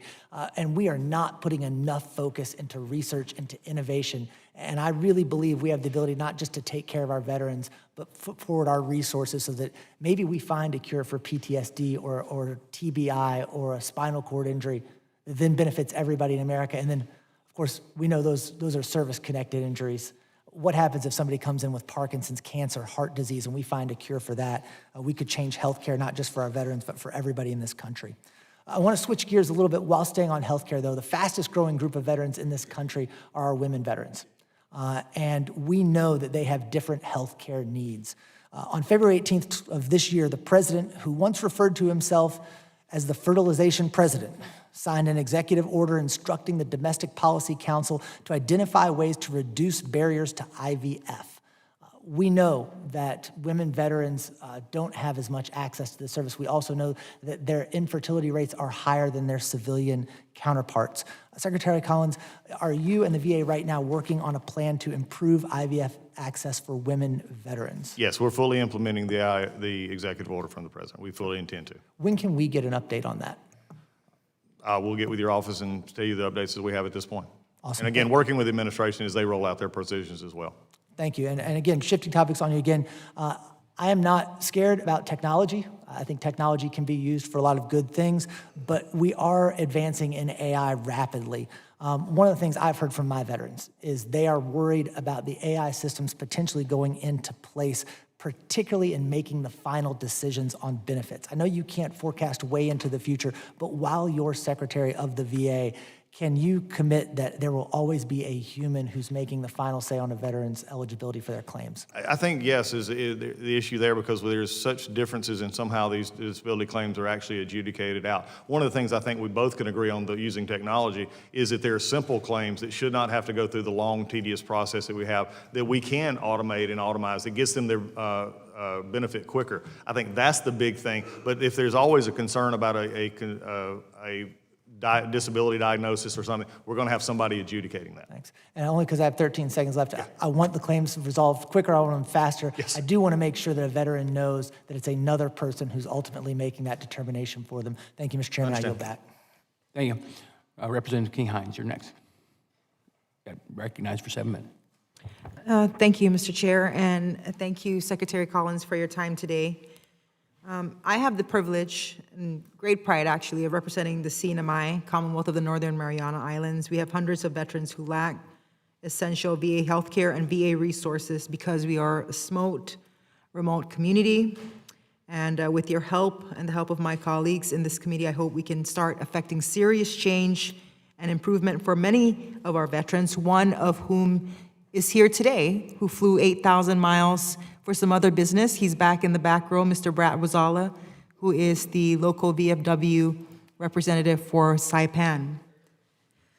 So, you know, with the help of the chairman and his amazing team, I've been pushing to fill the only VA administrative role in the entire CNMI, a position that has been vacant for over 18 months. The administrative specialist position is a critical resource for our community of underserved veterans. It's the only person in the CNMI, actually, that's responsible for assisting our vets by answering questions, providing information, giving guidance, and, you know, given your earlier statement about, our veterans don't need to hire somebody or, get somebody to be advocating for them, right? That position has been very critical, a critical lifeline to getting our vets to be able to get the help they need. Is there any way you can provide us an update with that? I appreciate that, and I thank you for your work. I mean, you're in an area that is, again, remote, as you said, it's very difficult, but in working with you and our folks have been talking about this, we recognize the vacancy in that position and have worked with that to make sure it was not affected in any of their hiring freeze or anything else. And I'm here also as your one who has traveled 8,000 miles, that your new administrative specialist will be on the job June 16th of this year. Oh my gosh, that is amazing news. Very much welcome.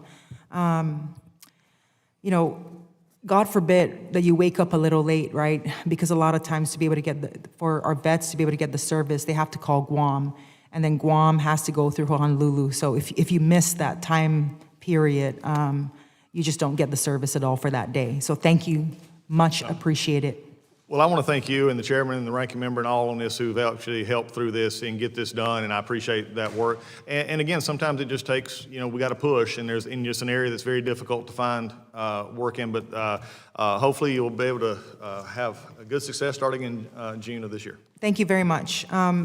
So just one other thing. In December of 2023, the VA announced the establishment of a vet center outstation in the CNMI, a smaller satellite office aimed at improving access to counseling services for veterans and service members. This was incredibly welcome, as there's currently a significant lack of services available to the veterans in the CNMI. However, a year and a half later, the outstation has yet to be established. The most recent update we have is that the outstation is in the leasing phase with no set date for its opening. Can you please provide an update on the status of the VA's effort to open the Vet Center outstation in the CNMI? Specifically, at what stage is the process and when can we expect it to be operational? And I know you've mentioned some challenges with procurement and leasing processes, so any update would be very welcome at this point. Congresswoman, I wish I could go 2 for 2 here, but I can't on this one, but I can give you at least a little bit. So 500 is at least better than none. Yeah. It is still in that lease process, and as I said earlier, this is a part that I really wish we could have some change on. We've got to get this better, but it is still in that leasing process. But I want to go ahead and say, what are we doing to look ahead? And that is that the Readjustment Counseling Service is currently recruiting for counseling positions and expects selection and onboarding in the next several months. And is dependent on available qualified. So we're actually already looking for folks to fill that position, and we'll continue to look for a place to put them and to get your help that you need. All right, thank you. I yield the remainder of my time, Mr. Chairman. Thank you very much for your time. Representative Ramirez. Thank you, Chairman and Ranking Member. Secretary Collins, it's good to meet you. As Ranking Member of the Oversight and Investigations Subcommittee, I've made a commitment to honor the service of veterans in this country with action, and that includes 20,727 veterans that live in my district. So when I talk about veterans, I talk about all veterans, and that includes women, that includes people of color, that includes first generation, low income, LGBTQ veterans, and also deported veterans. I know we don't talk about it enough here, but there are veterans who have fought for this nation and have now been deported. And because every veteran is entitled to the full benefits they earned and were promised, I want to make sure that we have a conversation today about where we are on diversity, equity, and inclusion. When you, Secretary Collins, and my Republican colleagues celebrate turning your backs on a commitment to diversity, equity, and inclusion at the VA, it feels like you're turning your back on veterans. And I'll tell you why I say that. I don't believe that any administration and any secretary has the authority to decide which veteran is worthy of the services and care that they're entitled to and which is not. So, Secretary, given the VA's mission to serve every single veteran, is meeting veterans where they are a priority for you, yes or no? Thank you. And if that's the case, why has the VA paused all outreach efforts? So let me explain to you. We have been attempting to work with the VA to do outreach services with the veterans and meet veterans. Sometimes veterans can't make it to a VA center. Sometimes they can't make it to a VSO. And so there's outreach, there's fairs. We have been told that outreach services have been put on pause. And so my question has been, how has halting outreach improved access for veterans? That's not true. We've been at events, and I can give your office plenty of events, and I was just in Detroit where we're doing outreach events in bus stations, we're doing outreach events at sporting events, we're doing outreach events all over. I'm really glad you said that, because now I'm more concerned, and I'm going to tell you why. Because on March 6th, I sent a letter asking about paused outreach programs on behalf of veterans in my district who were confused and frustrated. We invited the VA to participate in some of the fairs and events that we do in outreach, and they told us that services had been paused. Did you receive the letter that we sent on March 6th? I'm sure we did. So we have not heard back from your office. When can I expect an answer? You're going to expect an answer right now, because what you have just described is malicious compliance, and it is not tolerated. That is not what is happening. And for a VA employee to tell you that they could not come to a fair or outreach is taking what was done and said, and I've had to already face this. So I appreciate your question. Well, yeah. I'm as upset about it as you are. That is malicious compliance, because what they wanted to be able to do was to say, we couldn't do outreach, although they can do outreach. Well, That is Secretary, let me just wrong. tell you then for the record here in the letter that you have from March 6th, on Wednesday, March 5th, 2025, we received correspondence from Chicago community leaders of the Jesse Brown VA Medical Center. Notice that they were temporarily pausing any comprehensive outreach programs effective March 7th. So I'm going to make sure that we enter this into the record. Without objection. Secretary, after you and I can have a conversation love more to. about it, because obviously there are concerns there that I know you want to address. So Could thank I you have for that. could I get a copy of that letter as well? Yeah, actually, we have a letter for the copy of the letter here. We'll Okay, make great. sure to get it to you. Look, this is something that frustrates me, and even if I had to pause and wait for this, I don't want you to feel like you're losing time, Mr. Chairman, because this one is upsetting to me, because I'm having to deal with this a lot. Well, And this we've is seen it, exactly so- why we so- bring this here. and That's why members of and Congress I'm so talking happy to you did. Thank you constituents. so much for bringing it, because that's exactly, malicious compliance right now is hurting our veterans, and if our VA employees are doing that, it's wrong. Well, and thank you for saying that, Secretary, because outreach, making sure we're meeting veterans where they are, is so incredibly important, and making sure that they access the resources they need. So you and I agree, necessity to ensure that outreach is being done in every part of the country is critical. And I'll say to you, I find it even more critical because sometimes I know that there are veterans that can't make it to certain places. Black and brown veterans are placed in housing at lower rates. We know that by facts. We know that women veterans face greater barriers to care.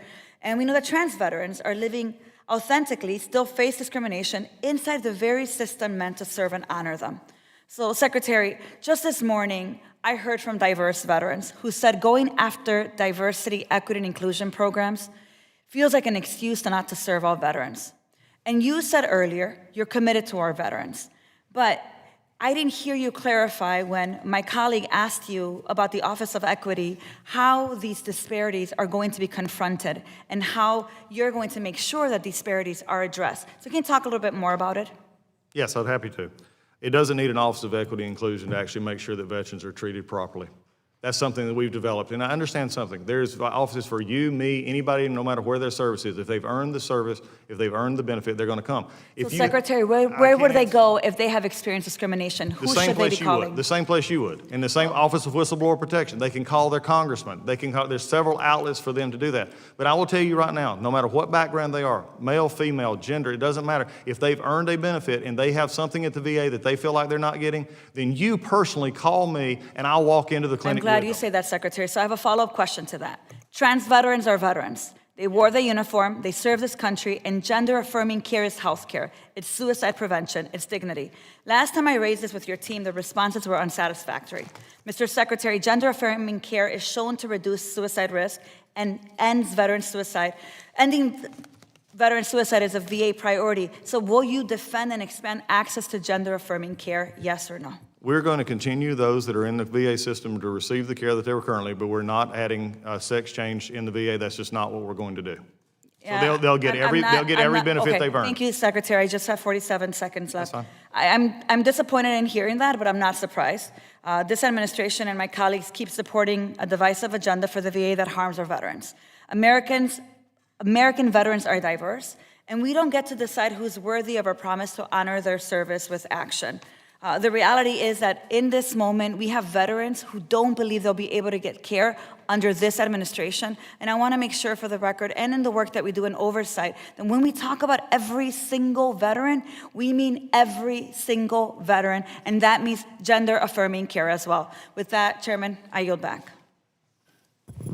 Representative Barrett, you're recognized for 7 minutes.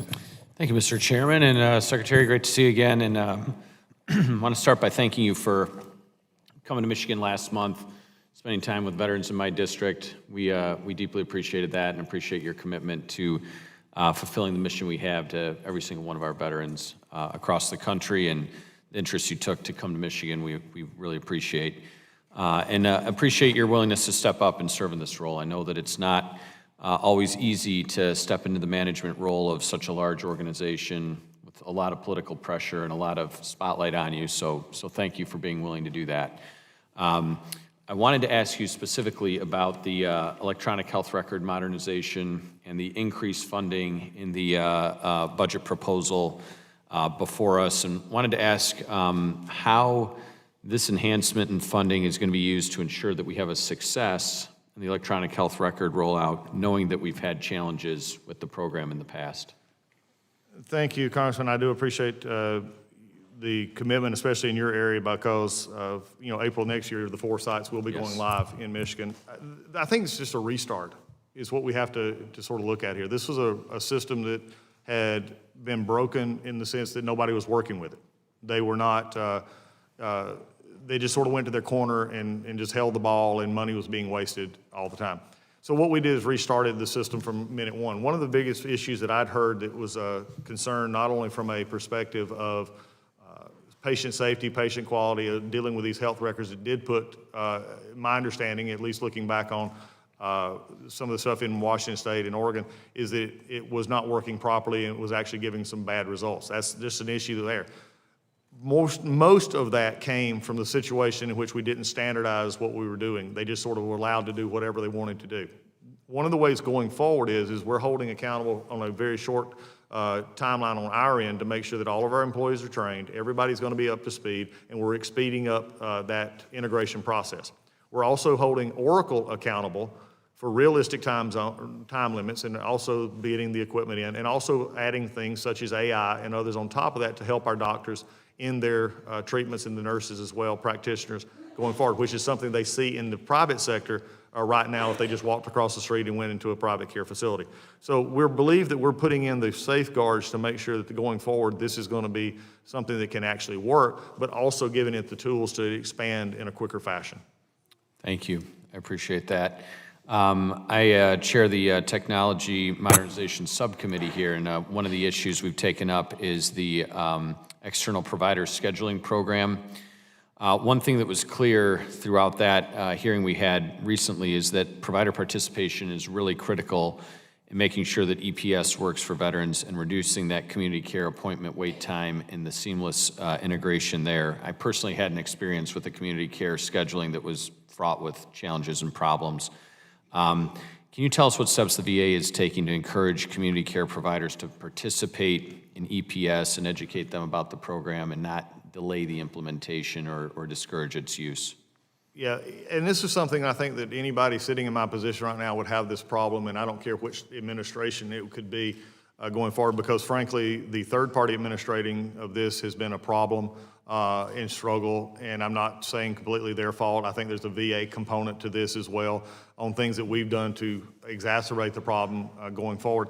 One of the things, and I don't think I've mentioned it, this is my second hearing, but if I've not mentioned it already, I want to at least emphasize this again, is that when about the second week that I was on the job, it was brought to my attention that we could not put out the contract RFI for the third-party administrators this year as we were supposed to, because the work was supposed to have been, and please don't hear me as trying to say blame, but this is just an honest assessment. They didn't do it last year. It was supposed to have been done in the fall of last year in the previous administration. They just didn't do it. So the groundwork, legwork to work up to this was not done. So we had to put it off a year. But what has given us the ability to do now is spend time looking at the qualifications for these contracts, looking at the things. I think one of the latest conversations I've had with some of our folks on looking at this system is there's going to be literally hundreds of changes to the RFI proposal so that we get better work with our community care doctors and with our VA. Just to let you know on this committee, if you've not understood this issue, one of the problems is, and some of the doctors have alluded to this, is that you have doctors who cannot communicate with our system, and our system doesn't communicate to them. So they're waiting weeks with, I kid you not, we're faxing information. We're putting it on compact disc and sending it up. This is something all of us could, hold hands and say, why are we doing this? But this is what's been going on, and that's what's delaying care for our veterans. Yeah, no, I appreciate that, and it felt like there was a bit of a, dragging of feet to get this integrated and to expand it. One thing I raised in committee that I'm hopeful we can look at is if we're doing the change management around the electronic health record modernization and upgrade and roll out to these facilities, it might be the appropriate time to put them onto this scheduling program at the same time so that we're doing that kind of comprehensively or with some thought there. I'm not in your position to kind of discern that practicality or not, but I do think that we need to do a far better job of rolling this out in a much more aggressive fashion to kind of achieve the benefit of getting these things scheduled in a timely way for our veterans. I agree, and it's not just the issue of inside of our own facilities, it's also the Right. veteran using it as well. And so it's a twofold purpose of how we're training and how we're also rolling this out. I feel good about where we are now, and anything that we can add on. I've already experienced to Oracle that, we expect compliance. We expect this to go forward. Fortunately, about 3 weeks ago, the Senate confirmed my deputy, Paul Lawrence, to be our deputy secretary. That is statutorily under his purview, and I've turned him loose to do that. He's getting involved now heavily on a weekly basis and even a daily basis on it. So anything we can add, we'll be definitely looking forward. We look forward to working together through the subcommittee in that effort and appreciate you being here today. And with that, Mr. Chairman, I'll yield back. Thank you. Gentleman yields back. Dr. Conaway, you are recognized for 5 minutes, or 7 minutes, I'm sorry. Thank you, Mr. Chairman, and thank you, Secretary Collins, for being here today and answering questions. In the interest of time, I'm going to ask you a series of yes or no questions, just in the interest of time. I'm very concerned about what this administration is doing to safety net programs such as the Supplemental Nutrition Assistance Program, otherwise called SNAP, and Medicaid. The cuts to those programs that are proposed are, in my mind, completely unacceptable and will put many people at risk. Many of our veterans rely on these services to put food on the table and to access health care coverage. If any veteran loses their Medicaid coverage during this administration, would you allow those veterans to be eligible for VA health care under Priority Group 6 to receive health care coverage? Yes or no, if you would. At this point in time, I don't foresee any of that happening, so I'd have to take it as it came and look at it as if it happened, if that was an understanding. That's not something that we've dealt with so far. I'll take that as a no for the moment. Take it any way you need to. If any veteran loses their nutrition benefit during this administration due to change in the law, as you know, there are some drastic proposals out there in my view, would you be open to directing the VA to provide cash subsidies for those veterans who've lost that important food security program? Veterans are exempt from the SNAP work requirements. They're not included in these issues. Well, but if the SNAP, well, the work requirements are a separate issue in the SNAP, as you know. The SNAP program itself, if it's cut, that means people are not going to be able to get the SNAP benefit at all. And so my question is, and I'll ask it again, would you be open to directing to replace that money? You have the authority to do this with cash subsidies to make sure that veterans are not food insecure. But veterans are not a part of the program that's been described as what is passed. But yet they're on SNAP. I'll move on. So they'll continue to get their SNAP program. Well, if the program is cut by $230 billion. So let me just move on. I appreciate it. What do you intend to do about veterans who can't? Well, let me move on. I have significant concerns regarding DOJ's access to VA data. Specifically, I'm worried about their access to sensitive personal veteran data. Secretary Collins, can you ensure this committee that DOJ personnel who have had access to VA data have not retained any copies of that data? Yes, and they follow all the personnel and all strategic information as any employee would at the VA. Can you commit to this committee that no personal or sensitive veteran data such as Social Security numbers, driver's licenses, medical records, or financial records have been retrieved or will be retrieved by DOJ after, I guess, their time in service ends, and that those employees haven't stored that data elsewhere or have used it for personal gain? There is no even resemblance of anything that would happen in that regard. The VA is a major player in medical research and innovation. How many researchers have been fired or dismissed from the VA? None. How many research projects and studies have been impacted due to the firing of researchers? We have a lot of reports about clinical trials not being disrupted or being canceled or otherwise postponed or paused. Dr. Conway, yeah, I'm not trying to evade your question, but I do need to draw a distinction here. Are we discussing research trials or are we discussing clinical trials? Clinical trials. Okay, clinical trials. There's no clinical trials has been halted. Now, if there have been other issues that may have done it, but none has been canceled, the research trials, the clinical trials. Let me also say something, and I want to get this out because it's important. There's over 1,500 clinical trials going on right now, and of which this is hopefully not going to shock you, but did you realize that we have no centralized control over those clinical trials? I have no idea.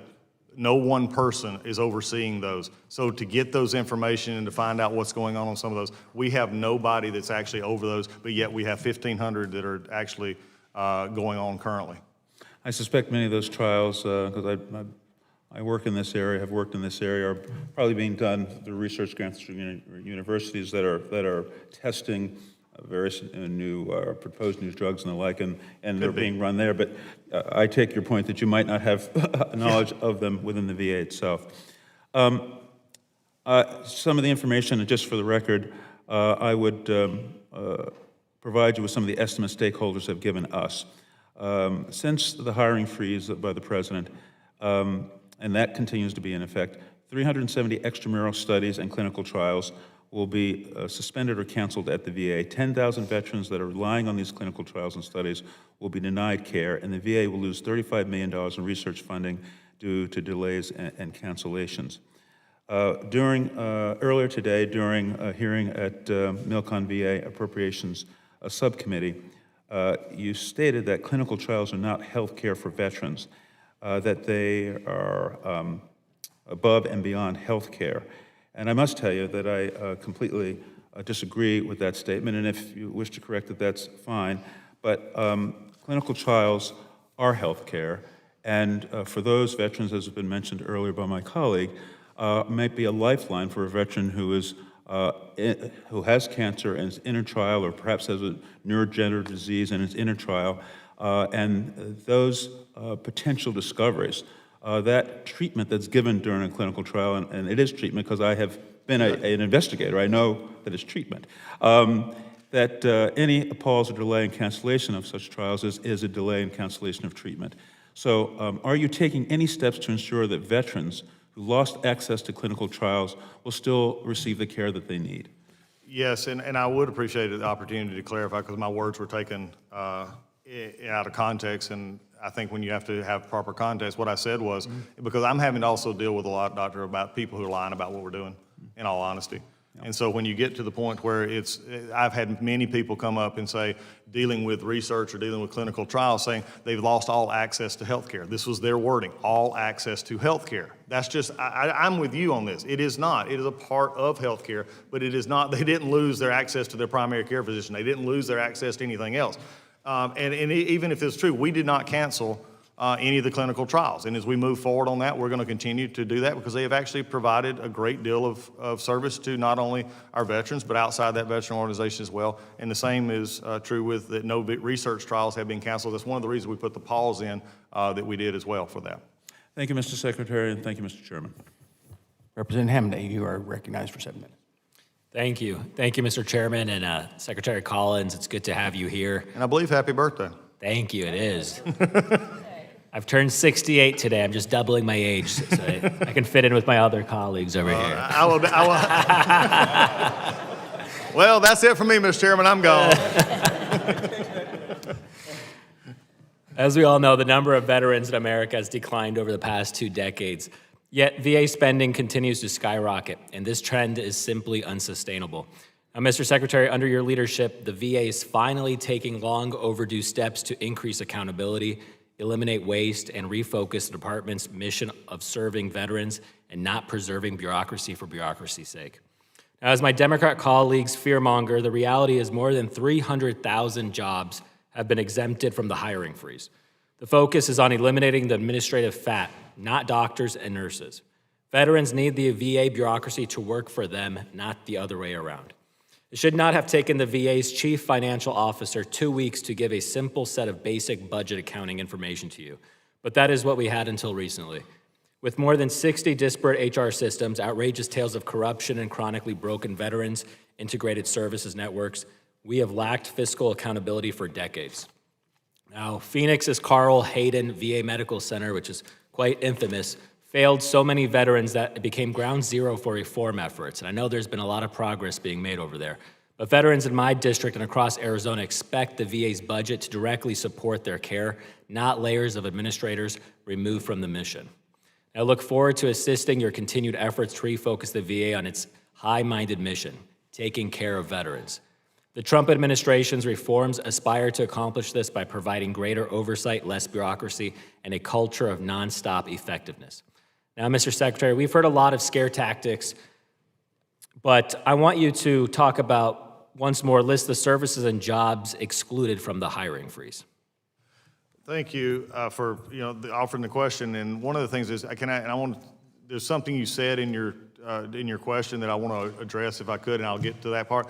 You talked about our chief financial officer. I wish I had one right now. Right now, our chief financial officer, our lead general counsel, and our national cemeteries undersecretary are being held up in the Senate. These are 3 veterans who have all served.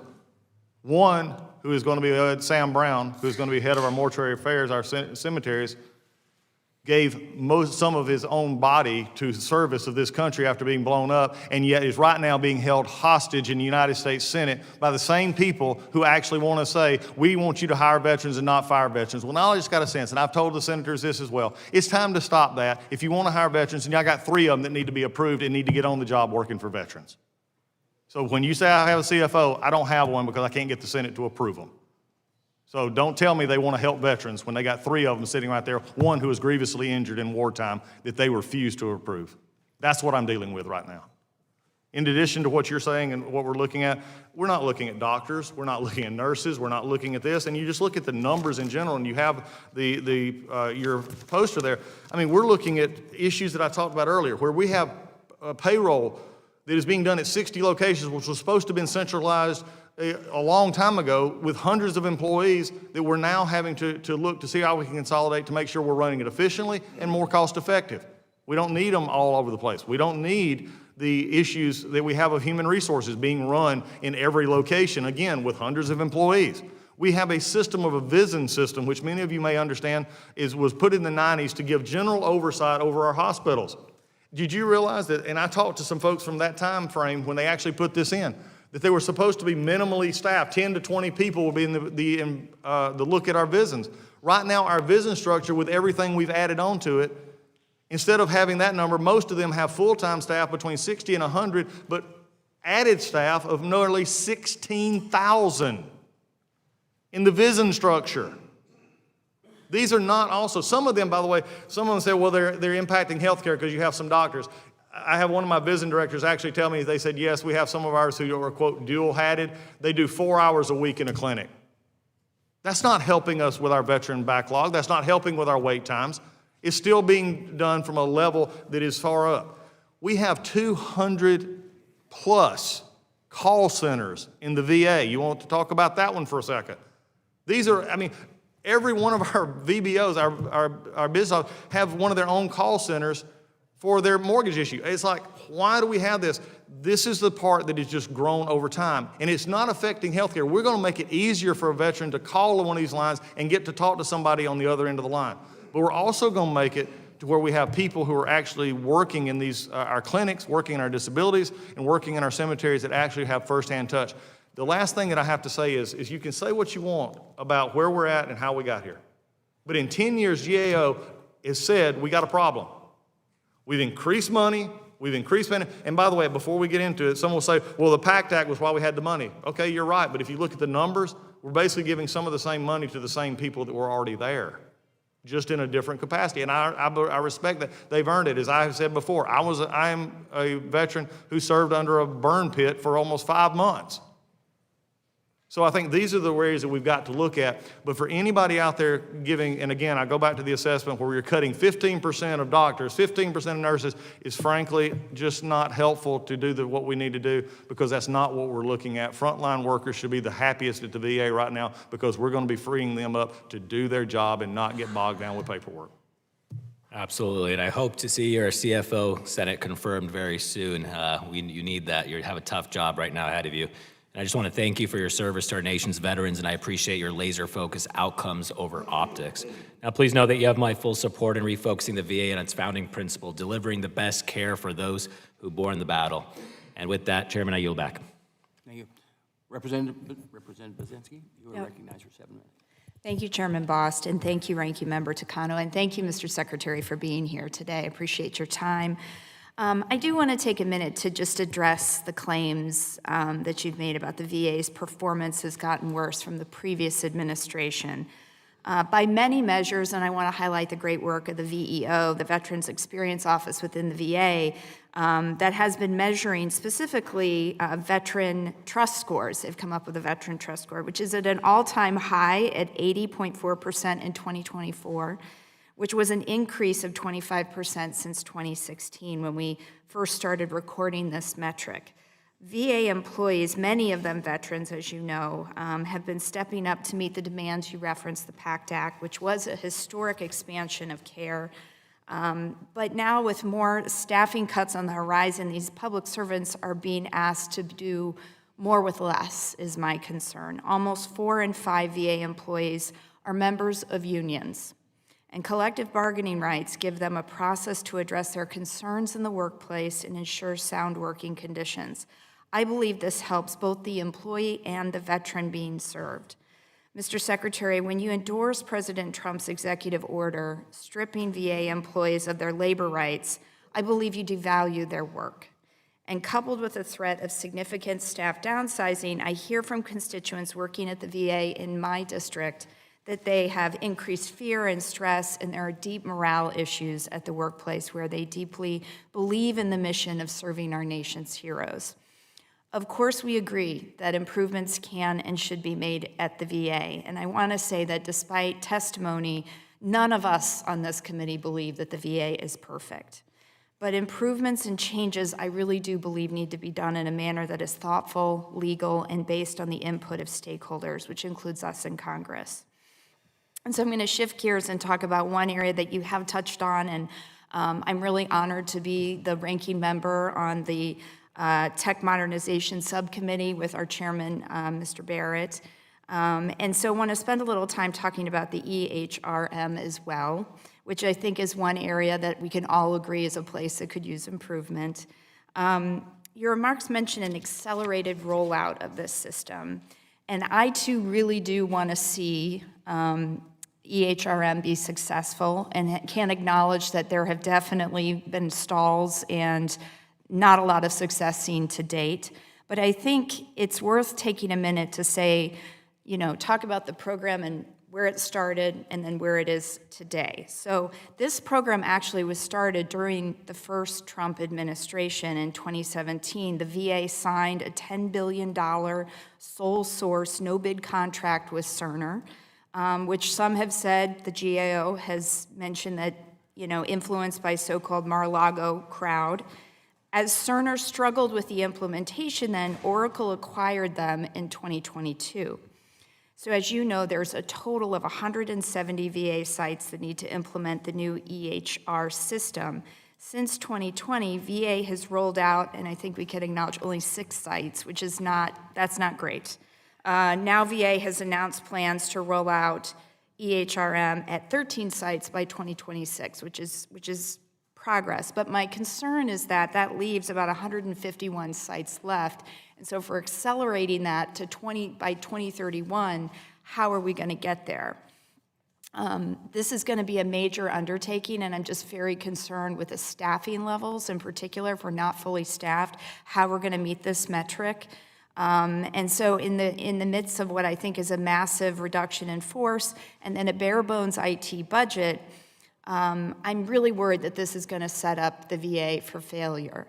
I completely agree with you. You mentioned standardization. That is something we've talked about on our subcommittee and something we should be moving to. But some of the unique challenges, as you know, is that every VA has their own unique system, and trying to get all of them to standardize is a challenge. But I agree with you, that's something we should be committed to looking to. So one of my first questions for you, Secretary Collins, is to better understand how workforce cuts will help you achieve that. What is your target reduction for OIT workforce? At this point in time, there's no quota or anything else looking for OIT or any other workforce. It's looking at total picture of who we have where, and we're going through that process right now. So have there been cuts to the OIT workforce? Not at this time, no. No, And- there's been no. We've let less than 1/2% of employees that were here in January that have let go at the VA. Okay, so there's no plan in the future to reduce the OIT workforce? I think when you overlook it, are there areas of the OIT workforce that may or may not be essential to what is happening? I'm not going to say there's not, but I'm also going to say that it's essential to us going forward as we look forward in this. Okay, because I just I'm think just that's not, critical. I understand what you're trying to say. Yeah, I don't mean to be evasive in this, but I just, Yeah. not going to go that granular. Yeah, I understand. And I think I hear what you're saying about the medical staff of the VA, but I think the OIT is a great example of those aren't medical staff, but they're really critical to being mission-driven and to getting a program like the EHRM system really successfully off the ground. These aren't doctors or nurses, these are technicians, these are tech folks, and that's why I'm asking. No, and it's a great question because, you've actually opened it up a little bit because also neither are people who clean our rooms and neither are the plumbers and neither are electricians, which we've protected them as well. So Yeah, they're part of that we need them. 300,000. Okay. So I guess during your testimony last week before my Senate colleagues, you indicated that technologies would help VA to improve efficiencies in the face of workforce cuts.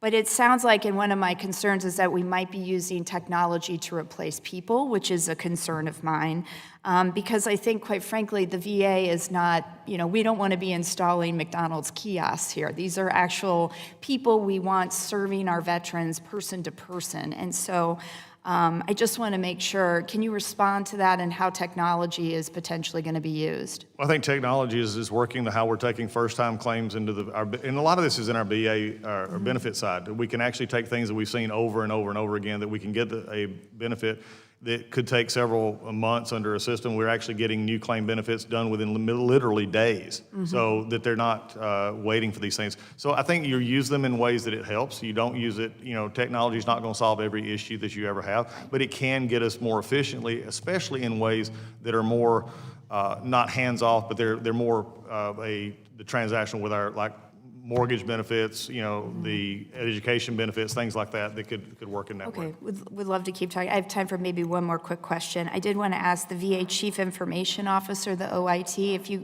that position I don't think has been filled, if you could respond to when you think that position will be filled. We're working on that as we speak. We're still interviewing some folks. It's hard to fill some positions, and we're still working to get that filled. Okay, thank you. I yield back, Mr. Chairman. The votes have been called, and it is the intent of the chair to go to recess for the votes. We will I would like to get everybody back here as quickly as possible, 10 minutes after the last vote.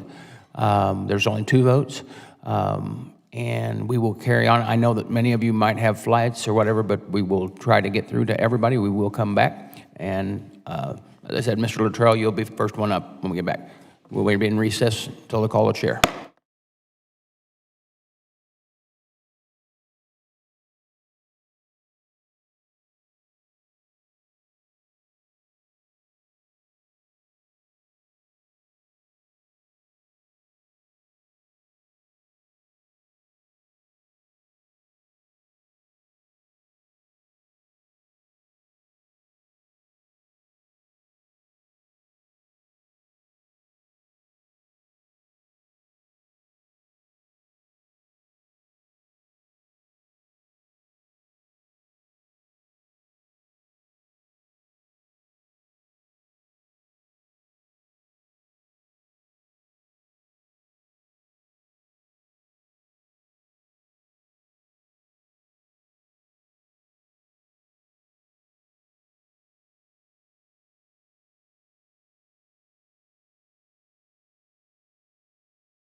We will come back to order. We'll continuing with the 7-minute questions. Mr. Luttrell, you're up. You're recognized for 7 minutes. Thank you, Mr. Chairman. Mr. Secretary, welcome back. I'm sure you're used to the kind of the ebb and flow of this place. I need to kind of lay out my question. So not old. Everybody, he's from Georgia. Just take notes. Okay, sorry, I digress.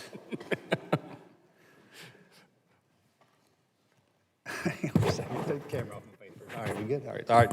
So we have 9 million veterans. We have roughly about 1.3, 1.5 plus or minus service members currently. And of course, recruiting's up, recruiting's down, but the transition will inevitably happen from active duty to our veteran space.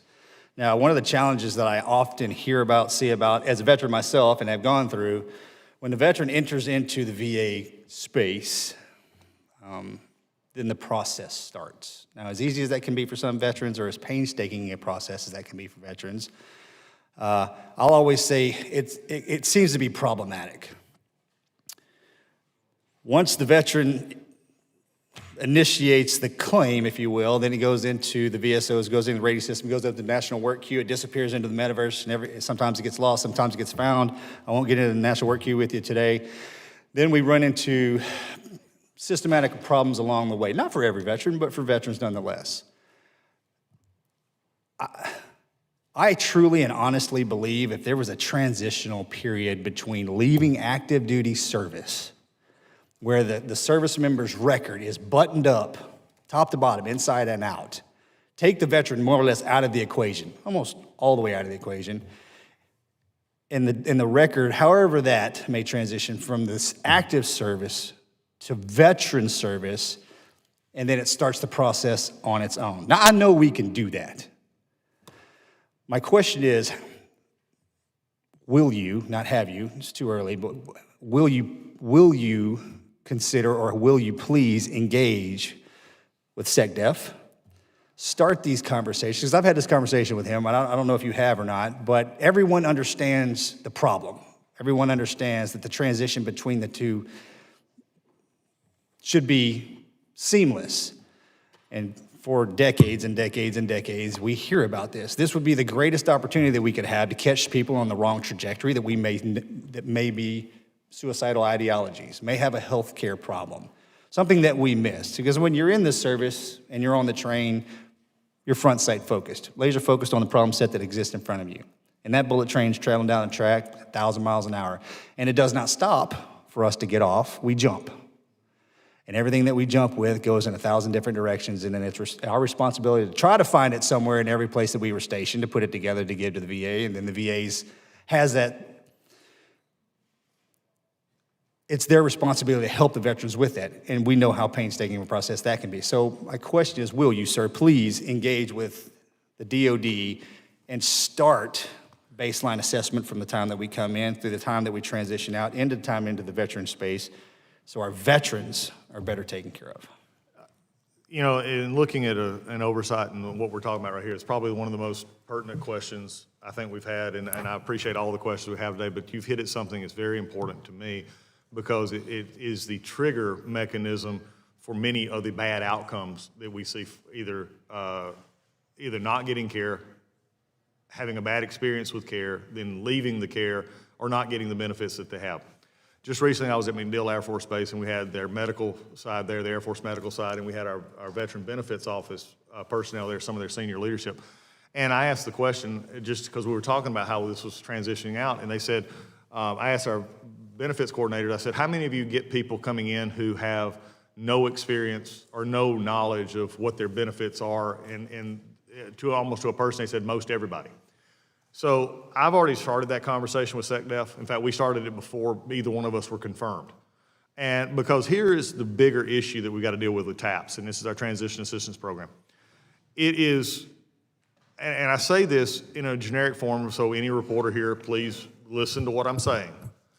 TAPS is owned by DOD, in which they don't really have a good plan because of the way it's positioned, as you well know, to give 12 months, 18 months, however you transition out, and it goes through this contract, not deploying them, but this is just their issue. So DOD owns TAPS, and I'm blamed for it. And I think this is the part that we've got to look at as we go forward. There's got to be a more seamless transition for that, and we've already started. I think you're going to see something pretty soon about that. I just wanted to let you know that Secretary of Defense and I have talked about it. The last part on that is that question that I think, no matter what we do, one of my priorities is going to be is those that have issues coming out, having warm handoffs basically straight into VHA, especially those who are having issues with mental health issues, TBI, PTS, and those kind of things. Because DOD has absolute authority to gather all that information and share that with the VA.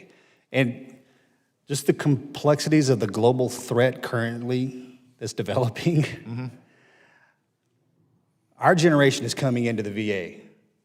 Our older generation, we're losing them. But if, worst case scenario, if we have to go all in again, the wave is just gonna, and I need the VA to be ready. Yeah, exactly. That's also one of the emphasis of the president as well, is that fourth mission of the VA, which is our disaster and natural response, and also we're the actual backstop. There's not without going into classified information, which we would never do here, the VA is always a part of any national contingency that would come up in any type of scenario that we have. So we've got to be ready for that and make sure our workforce is developed. But I want to, real quick, and if I could, one of the issues that bothers me most about our transition part right now is statistics show us that a shorter time of service, a 3 to 6 year or 3 to 7 year time of service, is a drastically higher propensity for death by suicide from not just when they get out, not just 3 or 4 years later, but upwards of 40 years later. They're seeing statistics that say that shorter time frame. So that's why transition is so important. Correct, because there's no difference with somebody that served 6 months to somebody who served 60 years, period. Thank you. I yield, sir. Mr. Kennedy, you're recognized for 11 minutes. Thank you. 7 minutes. Thank you, Mr. 7 to Chairman. 11. I'll take whatever I can get here. 7. Secretary Collins, first of all, thank you for being here today. Thank you for your service to our country. I represent the Buffalo-Niagara region in New York, home of the Western New York VA system, including the Buffalo VA Medical Center and one of the nation's 2 GI Bill processing centers.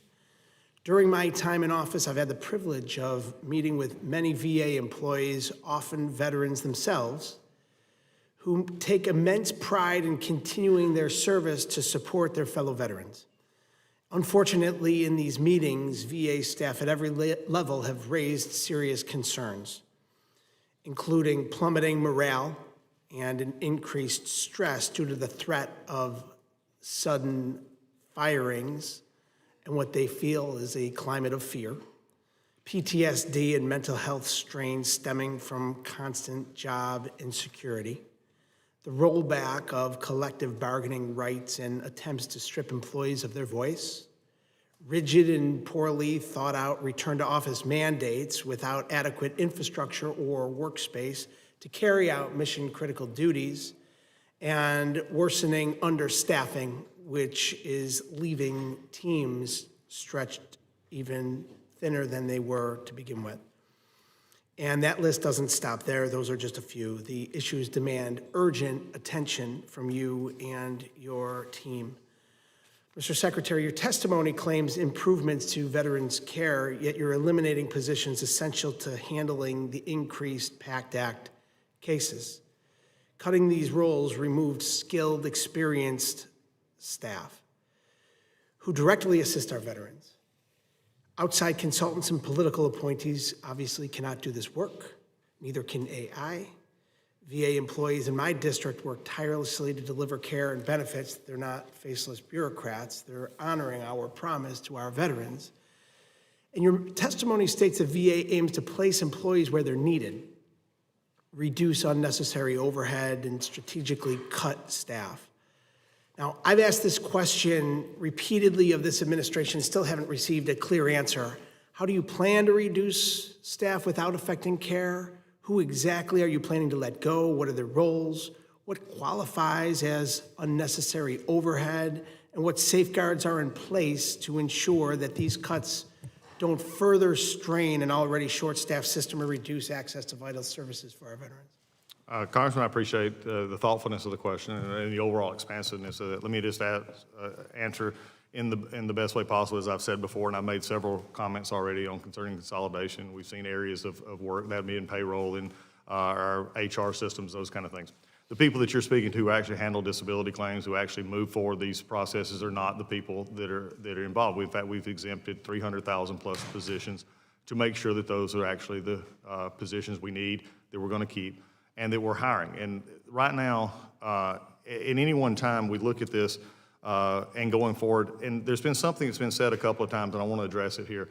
There's no, especially going forward in our look at our reorganization process, there's no such thing as a sudden firing, because this is a process that is going through, and as we get to the level of where we are able to see, here's what our structure looks like, here's how we're trying to look at this, and here's how we're going to be maybe rolling this out, there's going to be the notice to the employees, there's going to be notice as we go forward in this. So it's not an issue of sudden firings. I would hope that that would get through to especially our employees who are on front lines, that, again, they're not part of what we're looking at, especially in the duplicative services. In looking at this, and I do have one other question, if you don't mind for just a second. I appreciate the question, and I want to be able to answer it. The adequate office space. You got to move quick. I have more, please. No, I will. One last thing, adequate office space issue. Anybody that's brought back from our work processes that are not in spaces that fulfill their duty, the supervisor in that position is not fulfilling the role, because it is stated clearly that no one is to be brought back into a position in which they're not able to do their job. So if that is happening, then we'll hold supervisors accountable and make sure that's happening. They're not going to be able to.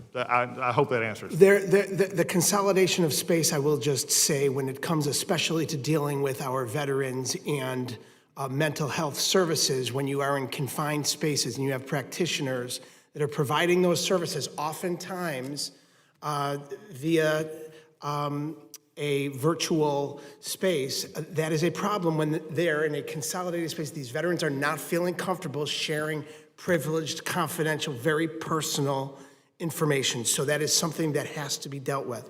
But I want to also go back, because, look, we've heard from so many different veterans that are concerned. I want to just clarify, you know, in the first week of this administration, there were cuts. There was 1,000 cuts at first, then another 1,400. Then there was your memo talking about going back to pre-pandemic 2019 levels. I know you've discussed this, was just a goal. 83,000 people would be cut. That is all concerning, all pre-PACT Act as well, when those people were hired specifically to deal with our veterans that have had these horrific injuries fighting for our country. So I think there needs to be a consistent message. I'm very concerned. I know our veterans are worried, they're fearful, and those that are employees as well. And Mr. Secretary, you talk about over in the Senate, those service-disabled veterans that are waiting to be approved by the Senate. There are service-disabled veterans that have served this country and are serving in the hospitals and the VA system today that are getting cut and are losing their jobs because of this administration that is not treating them with the dignity and the respect that they have earned and they deserve. You've visited multiple VA facilities, Mr. Secretary, and spoken with non-healthcare staff like VBA employees, electricians, maintenance workers. I know we discussed this earlier today. I think we agree these roles face similar challenges across the country. So why did the Milwaukee VA preserve these collective bargaining rights for nurses and facility workers while employees in the Buffalo VA and Buffalo VBA lost theirs, even though their job functions are identical? And I will just say that the clear difference to me is that there is union affiliation, and it seems like retaliation. The Buffalo VA employees are represented by 3 different unions that have filed lawsuits. Can you please elaborate and discuss how these determinations were made? I think from that perspective, and I'll be very simple here because it's going through a process right now of legal issues as well, as they were made following the EO from the president to go forward on this, and we're following that. And of course, we're going through any of the issues that are currently under litigation. Mr. Siscomani. Thank you, Mr. Chairman, and thank you, Secretary Collins, for being here. First, I want to thank you for your visit to Arizona and Tucson just a few weeks ago. I think we had a great time there. You got to see what the VA is all about there and their needs and the things that we can work together on. Thank you for spending the time to visit our districts. I know mine is not the first one that you've done that with. I think you have a very hard job ahead of you with a lot of cleanup to do, plethora of issues that I think we've heard about from both sides here. You're getting to them as fast as you can. At the same time, dismantling a lot of the misinformation and lies that are coming out regarding the VA and what your efforts are and the president's as well. So thank you for all that you do there. Now, I want to focus on the issue of veteran suicide, and you and I have talked about this. I know that's a passion of yours. During our meeting in March, and then again, your visit last in April, we discussed the Arizona Be Connected program that I mentioned, which serves my veterans with their mental health needs and works diligently to forward the goals of the VA suicide prevention strategy, and that was cut under the previous administration. I was and still am looking forward to working with you to find a solution to ensure our veterans, and particularly the ones in Arizona who benefit from this program, who have told me they personally rely on it for their mental health needs, continue to receive the assistance. Now, unfortunately, we don't have full clarity on the status and the future of the program. Now, I know that this is an important issue to you. It's your passion as well. And, we did receive some information last night from the department in terms of some of our questions and the answers that you provided there, but still no real clarity there. So I want to talk a little bit on that. And just before I give it back to you so you can talk about that, I want to make sure that we all understand, and especially the department, you and your team, that we're not talking about frivolous partnerships here. This is a program that specifically serves veterans and their families, that specializes in mental health and in suicide prevention for the veterans. Because of the VA scandals a decade ago that resulted in the creation of this program, veteran suicide rates in Arizona were 3 to 4 times the national average, with 260 deaths estimated in 2024 alone. So this is a huge issue for Arizona, even more than in other states. So when I was told that the previous administration was canceling funding for suicide prevention services without communication or justification, what I hear is that I potentially have thousands of constituents in the highest caliber and need being left without care and without the support that we were promised. So I know you agree that veteran suicide is absolutely the last issue that should experience delays in communication and care. So can we commit together to work on this and maybe getting more clarity on the specific future of the program? Yes, and I think that is in the Be Connected program, and it's what we're wanting to do, and I think we've talked about this before, is making sure the programs that we're going through have key deliverables, things that actually can be measured so that we can get this done. And I'm committed to working with you, and I know we sent the response back to you. We're going to continue to work to make these programs, such as Be Connected, have the measurables that we can make sure that we're getting the results that you've expressed how those are working, and I appreciate that. We also have to look at it as an overview program, how we're reaching out. And it may be something as we put more emphasis on and more accountability on that we can expand as we go forward. Yeah, I remember you mentioning how much money was being spent on suicide prevention, and the results overall of that investment weren't yielding the results that they should, based on the amount that is being there. This one is a public-private partnership. It is yielding results. We'd love to provide, again, the information on this, because it's something that I think can serve as an example, not only to keep promoting it in Arizona, because our veterans are calling for it, because it has worked, but maybe even the model for other states as well. So I would, that is really my top priority in terms of comments this morning. I mean, what are we, afternoon, evening? What time is it? I'm not sure. Yeah, evening almost already. Thank you for being here that long. But I'm really passionate about that. It's because, again, Arizona is getting hit at a higher rate with this, and I know this is your passion as well. So I hope we can get even more clarity on answers than even the letter we got last night. Let me just move on to a quick one as well. I was proud to see some of the recent changes that were made on the Officers of Survivors Assistance that I've been advocating for since last Congress, such as moving OSA within the Office of the Secretary to be direct advising body. Can you speak to the impacts your reforms for survivors will have? Yes, I think that is, and I appreciate your HR 1228 on the prioritizing. We just went ahead and basically moved it. Look forward to you moving the legislation through. We went ahead and moved that back to the Secretary's office. These are ways that we can make these things go quicker. They can be more compassionately handled in others. I make the statement as someone who's been a pastor and also been a chaplain now for many years in the military. One of the biggest things is how we handle these issues of death and end of life and how we go from there. I've sort of described it this way: as you have a medical examiner's perspective and you have a funeral home director's perspective. And I don't mean I'm not making light of this, but it's really true. You have the more clinical aspect of a medical examiner says, your loved one is deceased. They're no longer here. And they just sort of leave it at that. A funeral home director takes that same situation and says, how can I help you and how can I get you through this time, which is so difficult for you and your family. What my goal here is bringing this in as sort of the white glove survivor outreach item, is to make sure that we're giving them the due concern that they have in a time of trouble, in a time of need, but also doing it in a way that conforms to the law and conforms to the benefits that they've earned. So bringing it back into the office, setting this structure up, actually gives them the ability to feel needed, feel wanted, and feel heard, even if the answers that they may get are not what they expected. But we're making it here where it's less, what I think is less clinical and more compassionate. Excellent. Love to hear that. Again, thank you for all that you're doing for our veterans. It's been a little over 100 days, and I think that we're seeing this move in a very sharp, great direction. Keep up the good work, and again, I look forward to working with you specifically on the suicide prevention side on the Be Connected program in Arizona. We'll talk more about that. So thank you so much, Mr. Chairman. I yield back with 28 seconds left. Thank you. Dr. Morrison. Thank you, Mr. Chair.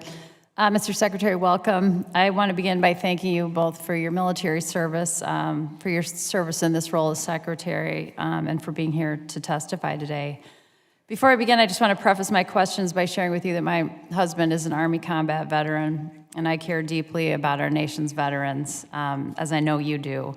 And while we belong to different political parties, I want you to know that I genuinely want you to succeed in this role, because that is what is in our veterans' best interest. Now, I know you had the opportunity to visit the Minneapolis VA earlier this week. I hope you enjoyed your time there. We are incredibly proud of our VA. Which, as you know, is a CMS-rated 5-star hospital, one of only 2 such hospitals in the greater Twin Cities metro area. I believe the Minneapolis VA can be a model for the whole system. But I have to be honest with you, Mr. Secretary, the conversations I've had with veterans in my district and caregivers at our VA have me concerned about its direction under this administration's leadership. I know there's been a lot of talk today about RIF efforts at VA, and I apologize if this feels redundant, but I just think it's so important.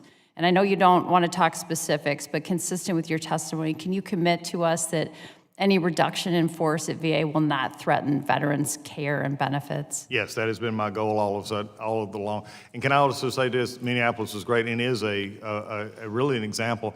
And I don't mean to say this, but one of the reasons we have it is we have some longevity of leadership there. That is something that is, I'm looking across our hospitals and others, and we have up and down leadership. Leadership's so important there, and I appreciate what is happening. And leadership, after we had our conversation, was very frank. And they said before hearing we were concerned, and now hearing it straight from me and hearing what we're trying to do, I think it gave them a renewed sense of purpose. I'm really glad to hear that. So, and I know this has been asked, but I have to repeat it. Can you commit that no doctors or nurses will be fired as any part of the RIF? We're not going to fire we're not going to be riffing anybody that's actually taking care of employees, or not employees, but anybody that's taking care of our veterans in direct care. Okay. And patient support employees, sir, can you commit to us that no housekeepers or environmental health technicians? No, they're all part of in fact, they're already exempt. They're Pest part of control and laundry workers? They're part of the 300 per thousand that we've already exempted. I am very relieved to hear that. My point really is that, I'm a physician, and after more than 20 years of practicing medicine, I can tell you that it is very much a team sport. The whole team plays a role in patient care. The physicians and nurses, of course, but the support staff is incredibly important as well. These people are mission critical to the delivery of care, and firing them would affect veteran care. These are people who help ensure their operating rooms are sterile, the patient's bed sheets are clean, the medicine and equipment are delivered in a timely fashion. And you've mentioned that you want clinicians returning to the bedside to provide care. Obviously, if we fire the support staff, then the clinicians are going to have to fill in those roles. So I'm relieved to hear that they will not be impacted. And I want I think we will want to hold you to that, because that I am concerned that there's a crisis of morale right now at VA. I was actually really shocked when I spoke with some frontline VA workers at our Minneapolis VA just the other day. And I was pretty shocked when they said, two of them said, I question whether the secretary actually cares about veterans. I was really devastated to hear that, Mr. Secretary, and I would assume that you would be too, because despite our political differences, I genuinely believe that every person in this room cares about serving our veterans, including and especially you. You know what it means to put on the uniform and serve our country, Mr. Secretary, and I have immense respect for that. But I have to say it's troubling to me that VA providers caring for my constituents feel this way. These are your employees, Mr. Secretary. These are the people we trust to care for our veterans, and they're scared right now. If we continue to go down this road of firings and what they feel like is intimidation, we're going to lose good people, and it's going to be veterans that pay the price. And I know neither one of us wants that. So my question for you is, what are you going to do to improve morale at VA? Well, first and foremost, being here, being in every interview that I have. I've spent 100 days in which we have been, instead of working many times on issues that we have found, looking at how we can improve and do this, I have been fighting rumor and innuendo. And this is the problem that I have from day one. There are reasons that people are scared, and it's not coming from my office. It's coming from folks who actually talk about the things that I've talked about earlier. When we have reports saying you're going to fire 15% of the doctors at Minneapolis, that's just a lie. Well, but Mr. Secretary, respectfully, that 15%, 83,000 number came from your people. It did come from my people, but it has no context to actually firing frontline employees, of which I have talked about. Because here's the deal. I've said it many times. I repeat it every time that healthcare providers who provide that frontline care, even the ones that you mentioned earlier, are not included in this. But yet every time I turn around, there's another article, or there's someone in the community, or a member of Congress, or otherwise they're saying these radical cuts, these radical things.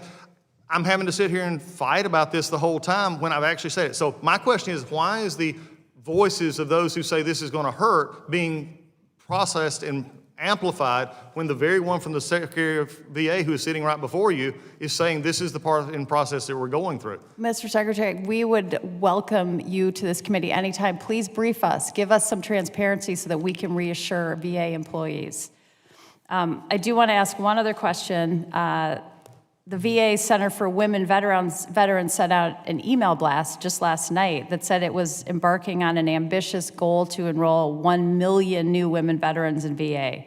I think that's commendable. We've discussed today that women veterans are the largest growing group of veterans, and I, of course, support the effort to bring more women veterans into VA. Could you share a little bit more about your strategy for doing so? And surely a significant increase in demand will require more clinical staff and space, won't it? What is VA's plan for reaching this milestone that you've set? One, I think the milestone is great. I'm glad you recognize that we're looking at that and encouraging. But again, this is hard to overcome at this point. I mean, because without going through the process here of where we're actually looking at cuts and putting people back in places where they need to be, in which we could actually increase capacity at some of our clinics and some of our hospitals, which will not affect and actually would welcome these going forward. I think that's the fundamental issue that we're dealing with here, is there's an understanding of what we're trying to do and how that's actually playing out. Mr. Secretary, I hope you will come back to our committee and testify about all of these issues. We'd love to know what your process is, and thank you so much for being here. Mr. Chair, I yield back. Representative Kagan. Mr. Secretary, it's great to see you. Thank you so much for being with us, and a special thank you for coming down to Hampton Roads, home to a lot of Navy veterans, a lot of military veterans, so I really appreciate your time, not just visiting my district, but so many. You've been doing such an amazing job, and you're starting to sound like a broken record, which I guess is good, but over and over again about how we are not cutting staff and how you're looking out for physicians and nurses and allied health partners, and I think that's important just to repeat that, and we'll try to repeat that as well on your behalf. I know that one of the VA's statutory missions is training for health professionals, and that includes nurses. And we have a nursing shortage right now across the board, not just in the VA, but on the civilian sector. So I'm thankful for the VA's investment in educational opportunities, including residency programs and clinical opportunities. And you have 68 nurse residency or clinical programs, including 34 primary care slots, 26 mental health slots, and you've expanded that to 8 geriatric and extended care slots. And as a geriatric nurse practitioner, I'm certainly thankful for that. I think that we have a lot of older veterans, and I know that with the aging of America just in general, we need to be focused more on providing geriatric-specific health care. So thank you for recognizing that. I wanted to offer some comments on behalf of what I consider to be an underutilized resource.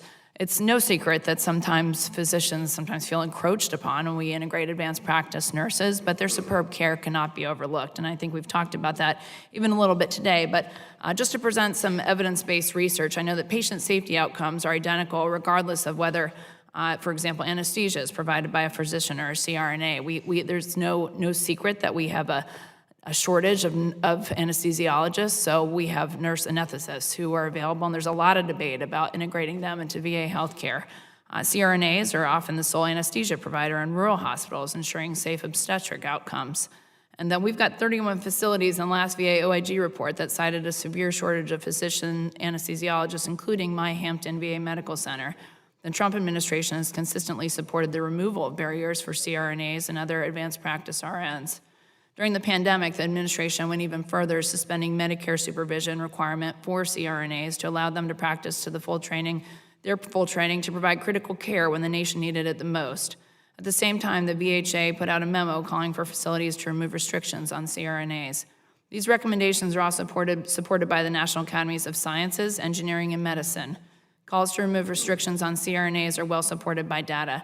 So I would love some clarification on what your plans are as the new VA secretary to integrate advanced practice nurses especially. We have this lack of anesthesiologists. We have a group of people that can provide that care. So just would love to hear from you what your plans for integration are.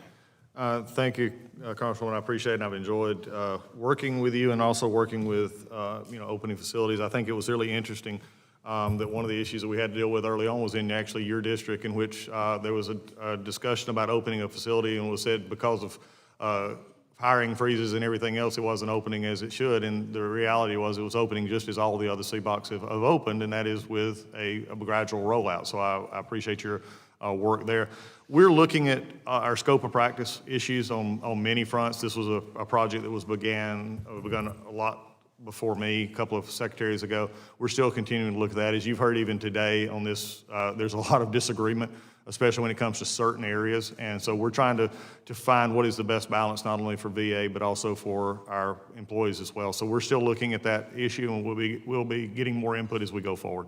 We'd love to work with you on that as one of 2 nurse practitioners here in Congress. We feel critical healthcare shortages and gaps where I think our care is valued, and I know that the VA is always on the forefront of wanting to provide the best patient care, so just please don't overlook advanced practice nurses and the role that we play. And then just to switch gears from healthcare a little bit, I know we've talked a lot about healthcare and VA medical centers, but there's a lot of other veteran benefits that you will oversee now, including GI Bill benefits and even healthcare, but VA home loans, what exactly veterans are entitled to. And I know as a veteran with a veteran family, it's been frustrating sometimes to actually access my benefits and to understand what that looks like. And you and I spoke at a roundtable briefly just about what that online component looks like. For example, MillConnect doesn't talk to the VA website, and I feel like there's some technology challenges there. It creates a lot of frustration on the part of veterans. And when I share with my veteran friends, how hard is it for you to access your GI Bill benefits or to transfer those to your children? All of us share the same level of frustration. So with our VA budget that we have, do you have any plans to dedicate a portion of that into upgrading this probably outdated technology? I think that that investment of trying to make it a little more user-friendly, that website piece, so veterans can log on in one place, can see their benefits, can understand, how to transfer their GI Bill benefits to their kids, what even that paper trail looks like. I got a 15-page letter about my son's, it was my husband's GI Bill benefit, but transferred to my son, and that I couldn't really decipher. And so that was frustrating to me, and I'm sure I'm not alone. So just would love to hear your plans about that technology upgrade, and if you could add that to your list of things to do to maybe make that website just a little more user-friendly. Yes, Congressman, we're looking at every opportunity we can to streamline our online access, our online portals to make it easier to understand. It goes back to something in your comment just now reminded me that when I actually was able to access my benefit, when I used it for transferred it to my kids, was I didn't even know it existed. And it came to me when I was on base one day, and I had another officer who we were just talking about it in general, and he said, well, you know that you can use that money? I said, what are you talking about? Again, this just shows you that there's an understanding that needs to happen even more as we go forward. So yes, anything we can do in that realm, we're going to continue to do. It's about this is probably as clear as I can say, it's about putting that veteran first and saying, how can we make that happen for all of our veterans and make it easier? I've said this earlier this morning, I'll say it again, and I may have partially said it here. When a veteran has to call any one of your offices, and 60% of your caseload is VA caseload, when they have to call your office, it's a mission fail for us. It's a mission fail for VA. It should not be this hard to get benefits that are already earned, no matter what the bureaucracy says or anything else. Thank you for that. All those benefits are important health care, but even the education benefits, et cetera, et cetera. So thank you for prioritizing that as well. I appreciate your time. I yield back. Dr. Dexter.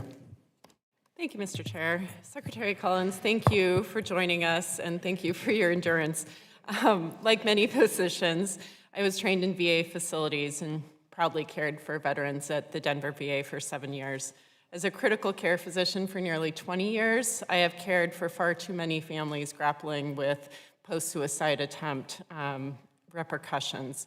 They're looking for answers, support, and hope. So I know you know and you've expressed your support for our veterans in dealing with the fact that they are amongst the most vulnerable people in our communities. Risk for suicide is very high amongst our veteran population, and it sounds from your multiple comments today that this is a top priority for you, and you've stated that multiple times. I just want to verify that we are in that together. We're definitely in that together, and thank you for your work there. One of the things, if I could just interject here, most people don't realize it's not just 75%, it's closer to 80 or 90% on some baby docs who all come through the VA. Yep. What I would love to have, and have your help and the other doctors' help, how can we keep them? Some of that is actually, by the way, if you want a bill recommendation that you might want to carry, let's raise the caps. Yeah. Get my caps raised so I can actually hire doctors at a rate that is better than what we got right now. Love to work with you on that. Former Inspector General Michael Missel was dedicated in his work to end veteran suicide as well. And under his leadership, the Inspector General's office issued, and I just brought a few, report after report after report, laying out steps to better protect veterans who are at risk for suicide. So if we're committed to expanding with every effort, every dollar to prevent veteran suicide, you'd think our administration would have wanted to keep him around. So instead, he was fired by President Trump along with at least 16 other inspectors general across the federal government just days after his taking office. Secretary Collins, why did President Trump fire Inspector General Missel? I have no idea. You'd have to ask him. Okay. And since Missel's firing, we've been without a permanent inspector general to hold your department accountable. It's, as you know from Oversight, it's an important role. And you, Secretary of Collins, have taken actions that have inadvertently put veterans at risk with the firing of 24 direct support line, veteran crisis line support staff. I know it wasn't the direct answers of the calls. I know you've rehired those VA workers, but can you tell me, did you approve those initial firings? The probationary firings were approved in my office. I mean, that's where we went forward, is following the directions that we were given. Okay. And so and also, frankly, the trigger mechanisms for those that needed to be exempted, actually the crisis line showed that they actually worked, because once notified and that got caught up, it was actually put back in place. Yeah, no, and their hiring back is important, clearly, but I think that true to what Congresswoman Morrison was talking to, there's a lack of trust right now in the VA and a fear that many of us are hearing about. So nearly 4 months now after that firing, the president has now nominated a replacement, Cheryl Mason, and Secretary Collins, Ms. Mason is a current political appointee at the VA who reports directly to you. Is that correct? Yes. Okay. And what concerns me, Mr. Secretary, is that we have reason to believe that Ms. Mason helped transition President Trump into office and has played a role in cutting VA's workforce, blocking staff from contacting agency attorneys, and as my colleague Ms. Brownlee pointed out earlier, is suggesting or forcing that VA staff sign on to non-disclosure agreements. When considering her track record, it is clear that there is a conflict of interest here. She has been part of executing the Trump agenda and now theoretically will hold that same administration accountable in an oversight role. Secretary Collins, veterans and their families deserve leaders who put them first, especially when stakes of life and death are at play. Do you agree that we must have someone who can be seen as impartial and without conflict in this role of Inspector General? I think the president has nominated someone who will actually do that, who has actually worked through 2 administrations. She actually worked under the Biden administration in the VA. She's worked inside the system for many, many years. If you look at her total work experience and how she goes about it, I think she'll be a great candidate for that. Without question, she is a good candidate. I think the concern for me is her role with the administration and also as a political appointee serving the people that she actually is going to be appointed to oversee. Regardless of whether or not she can do that without partisanship or favor, the potential conflicts exist, or at least the premise or the suggestion of conflict exists. So for the record, our shared commitment to advancing an Inspector General who can fulfill their statutory obligation to be independent and objective in executing their duties is something that we share. Is that true? Yes, and I believe the president's choice and Ms. Mason will fulfill that. Okay, great.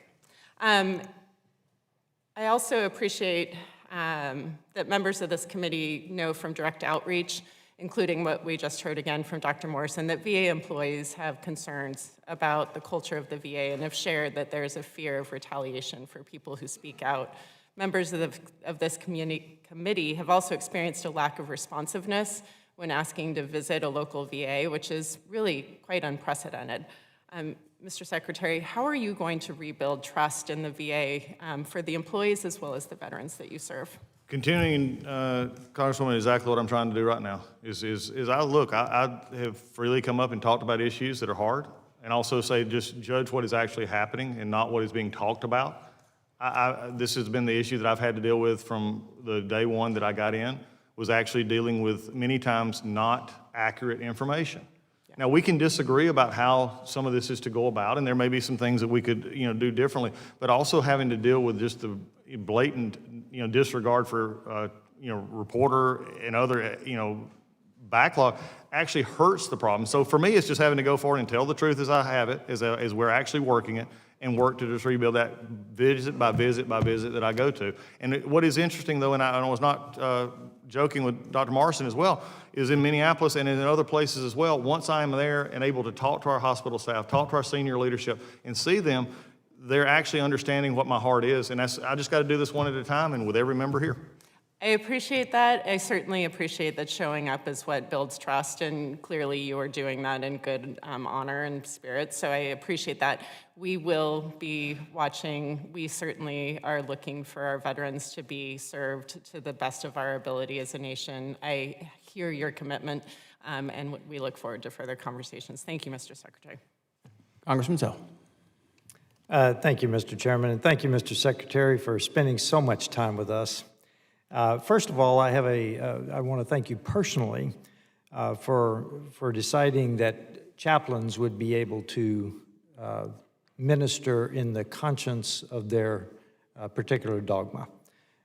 In the Coatesville, Pennsylvania VA clinic, you personally made that decision that they will be able to do that across the VA, and I appreciate that very much.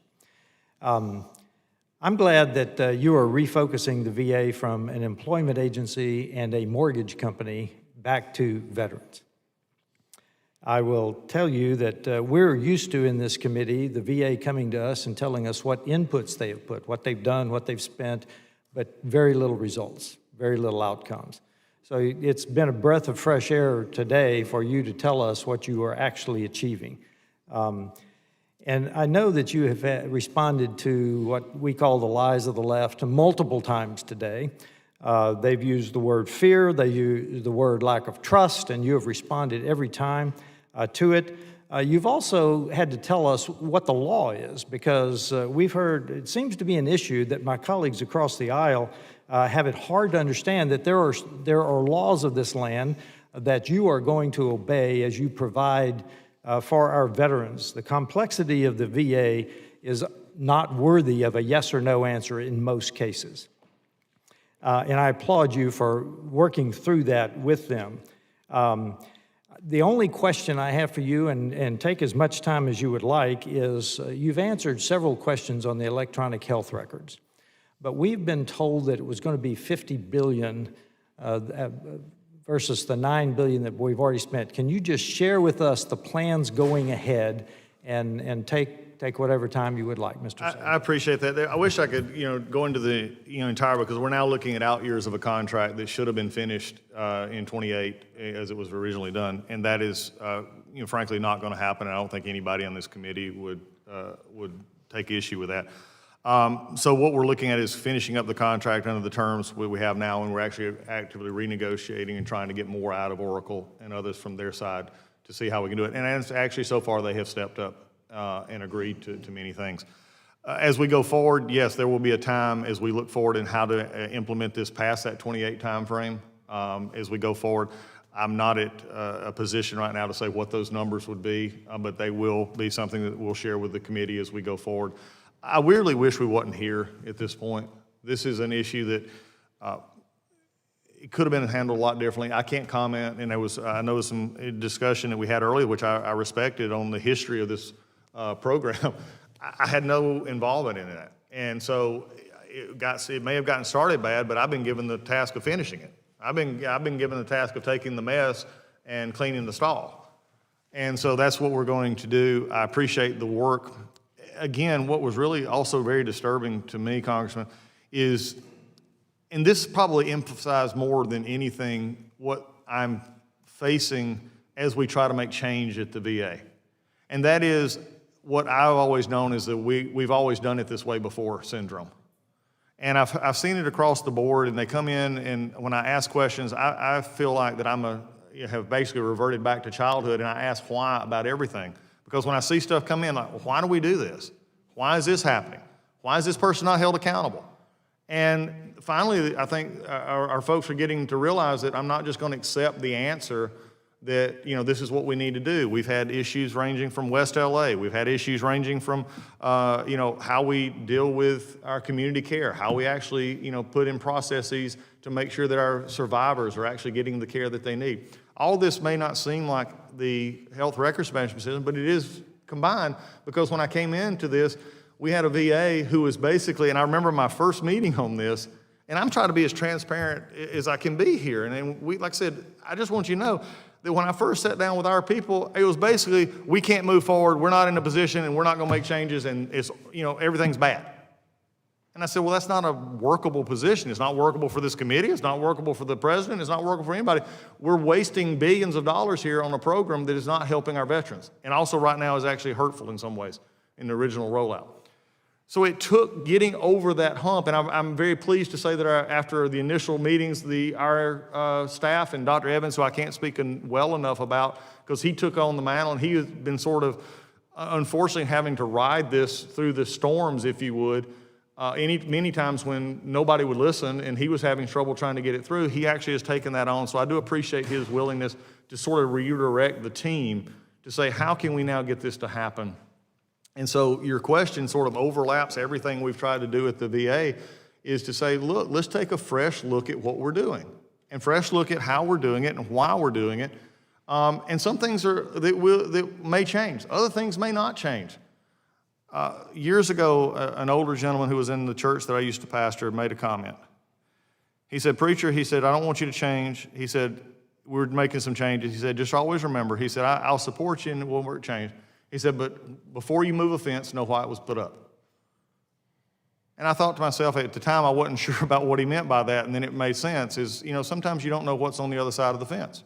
And we've tried to do that all along, and this EHRM process is something that, why did we not get to where we are? Where was it at? And so we're now knowing why the fence was put up, and we're moving the fence to get it really where it needs to go. So it's an endemic not just to this, but to other things as well.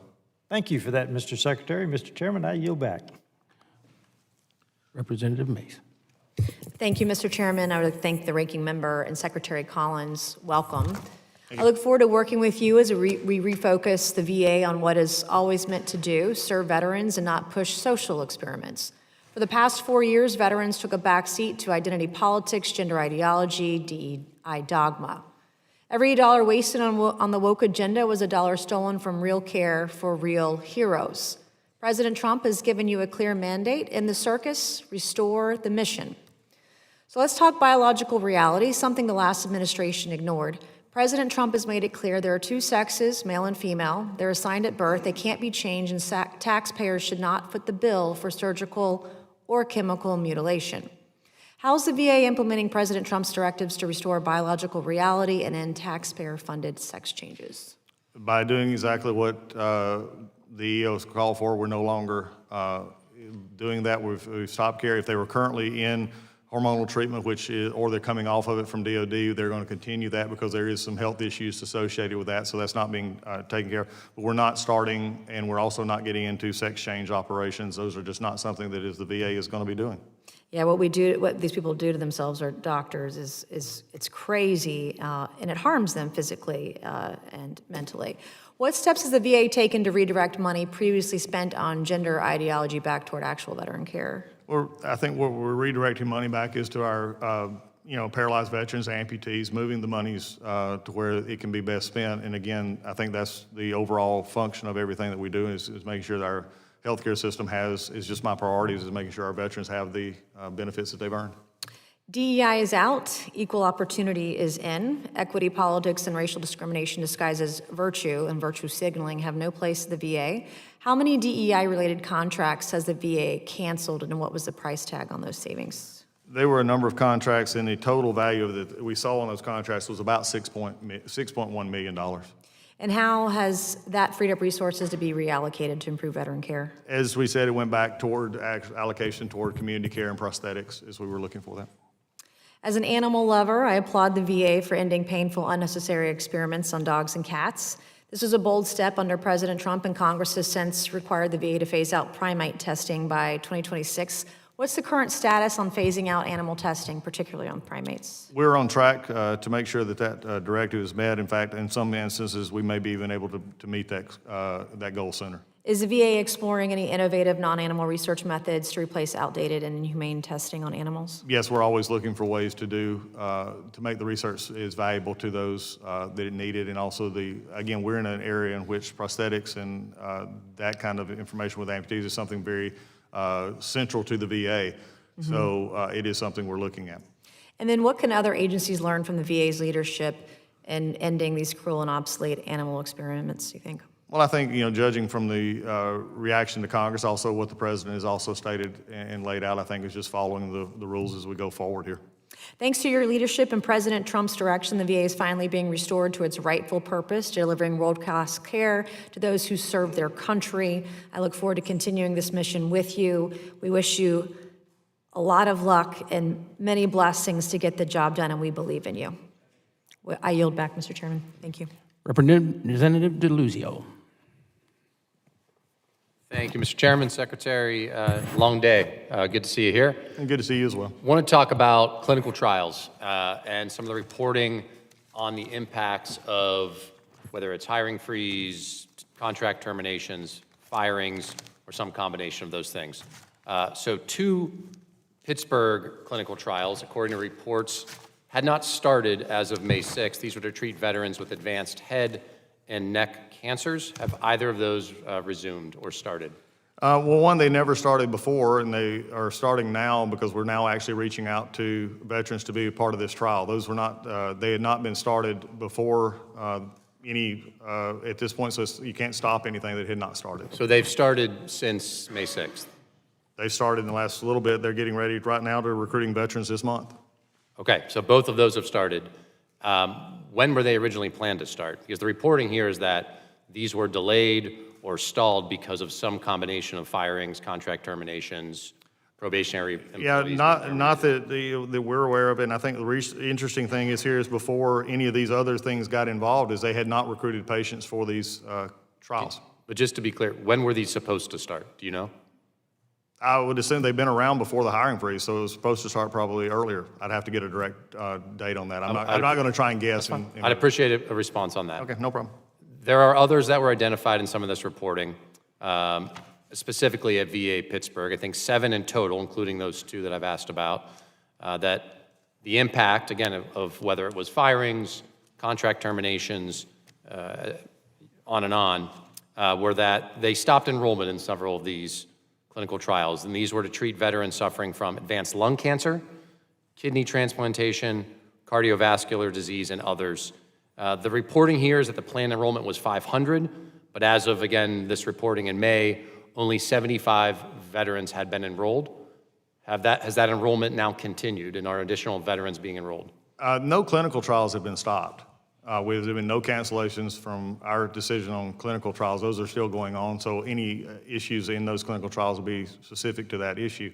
One of the things is, too, Representative, and I think to understand here, we have over 1,500 clinical trials going on in the country through the VA, of which there is no centralized management of that from the VA. So getting sometimes information about our clinical trials has been difficult when we started asking these questions, because the VA, as much as we do these clinical trials, are working on them, we have no management of those and how they're started and where they go forward. Secretary, so you said they hadn't been stopped, which is a little different than what I asked you, though. What I asked you was whether enrollment had been paused. That's the reporting, that 75 of my fellow veterans have been enrolled rather than the planned 500.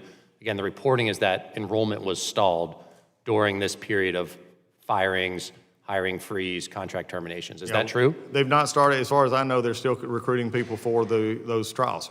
I understand that, but was the recruitment of enrollment stalled during this period? Not that I'm aware of. Okay, I'd like to know if you could find that out for us. We'll find out. Because my concern, as you can imagine, is whether it's those first 2 clinical trials on head and neck cancer being delayed to start, or these other at least 5 that I'm aware of from reporting being stalled. Some veterans may not have gotten an access to that kind of care in these clinical trials. Some of those veterans may have gotten sicker. God forbid, somebody may have died. We should know whether any of those things happened. I don't want to guess.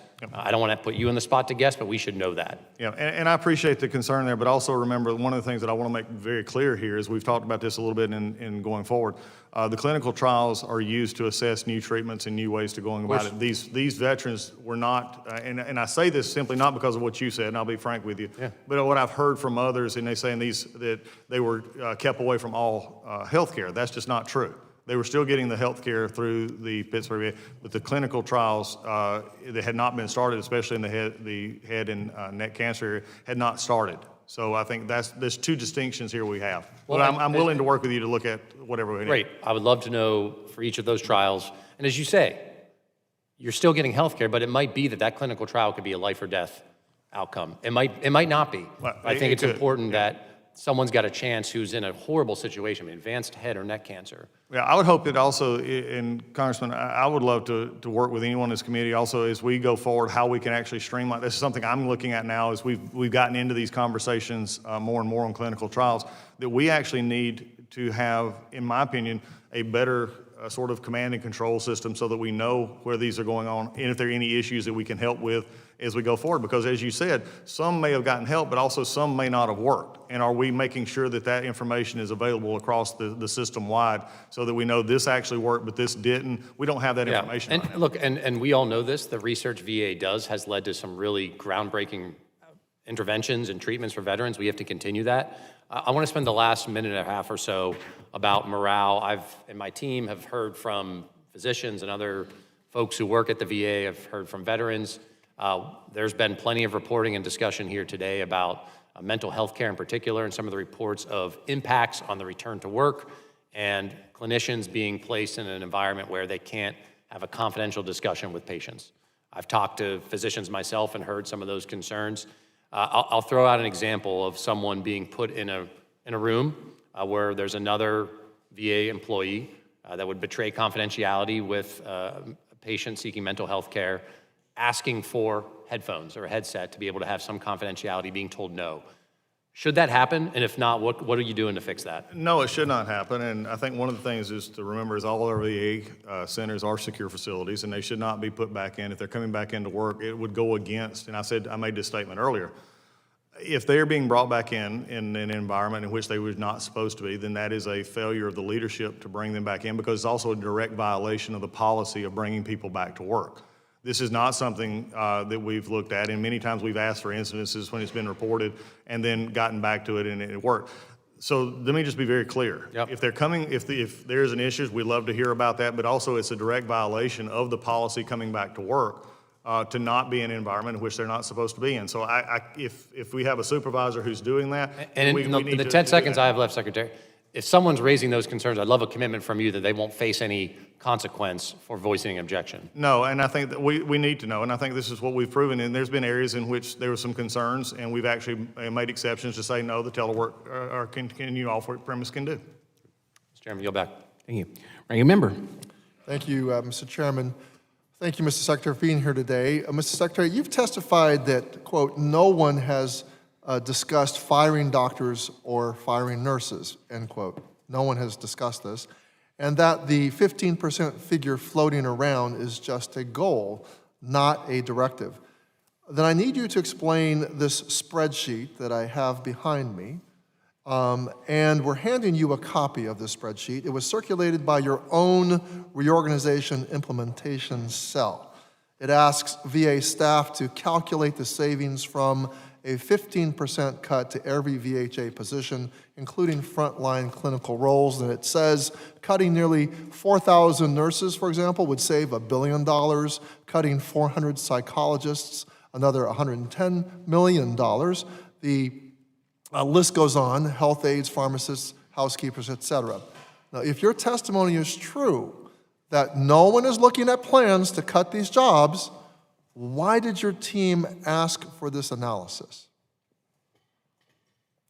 Ranking member, I'm looking at this right here. This is exactly why we're here. This is a leaked pre-decisional document that is not helpful, and it is not working, because here's the end of the day. I'm going to answer this. Claiming my time, Mr. Secretary. It's my time. Well, it's my answer. You have said publicly that no one has discussed. That would be interpreted. No one has discussed this at all. But we have a document, whether leaked or not, that establishes that these cuts are being discussed. I said that I have made clear we will not be cutting frontline health care. If they're But working your on subordinates are discussing this. They must have gotten the direction from somebody. They did. Well, I've been very public. It's just like your staff. If they Okay, want to talk well, about something you can that you don't know understand about. why there's a lack of credibility from the public on this sort of There's stuff. a lack of This is credibility not for this. speculation, Mr. Secretary. It is a VA document. We have asked your head of HR, Mark Engelbaum, for answers. We've actually asked your subordinates about this. He promised a follow-up, and we never got it. So I'm asking you now, on the record, why did your team request this analysis, and what are you preparing for? Well, if I have to explain this in a way that makes sense, let me just say this. If you Don't look talk down to me, sir. if you I'm just look at asking you a question. I'm just answering your question. If you let me answer it, I'll answer it. Please, time is ticking. This right here is an overlook of our entire organization to see. What they did here is fine. Whatever they're looking at is fine. But when it comes to the Secretary of VA, which is me, and the direction that we have given to make sure that health care is prioritized, to make sure that our veterans are getting the desire that they need, and when I've told you that when we're talking about this and exempted 300,000 positions, that is what happens at the VA. Okay, Can they have other conversations that involve other things? Possibly so. But coming from me, it's not. Okay, well, thank you. Let's move on. So I'd like to point out that you've set a goal of 83,000 VA employees. I know it's not a fact, it's a goal. But I just want to make sure we go over this and we have some agreement. Without cutting clinical staff, there simply aren't 83,000 employees elsewhere in the department. If you look at this chart over here, you've already cited these numbers yourself. Yes. So if we add up all the VBA, NCA, and all the other positions, it hardly adds up to 83,000. You're going to have to cut deeply out of the VHA column there. So, there's just simply no way that that can be done without that. So I would also like to move on and say it is also our understanding that on the VA Human Resources SharePoint, there is a document that lists every employee hired since 2019 with their name and occupation. Will you get that document to us in digital form? I'm not familiar with the document you're talking about. But if it does exist, I mean, we know it exists. Would you get it to us? It's just, I it's a don't know simple what document. you're talking about. And also, You know, okay, if I can answer your other question, it would Okay, be- oh, no, I'd like to move on. I want to I'd like move to on answer to the I'd like to move question on so to you the can deferred answer. resignation program. There's been a lot of confusion about the deferred resignation program. Okay. It is my understanding that you have made employees who are in positions that provide direct care exempt from this program unless there is an additional review by VA leadership.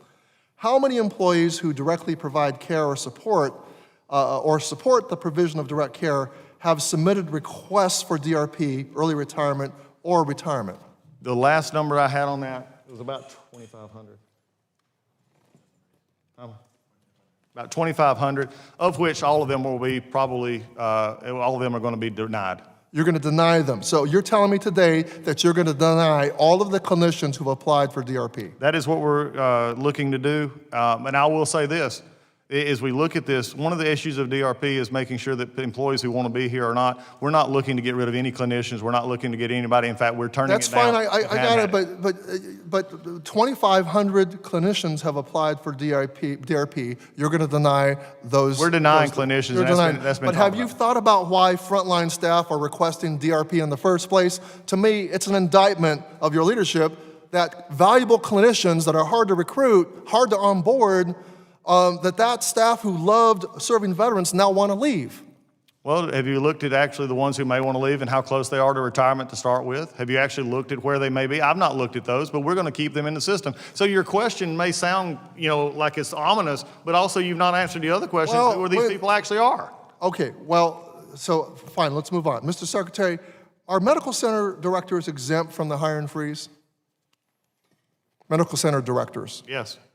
They are. So to be clear, so They're is part that your of answer? they're part of the clinician side, yes. Okay. Well, to be clear, the list you have provided to Congress does not include medical center directors as exempt positions. That is not. It's been updated. So now it is. Now, according to a report that VA just submitted to Congress last week, there are 12 medical center director vacancies, 8 of which cannot be hired due to the freeze.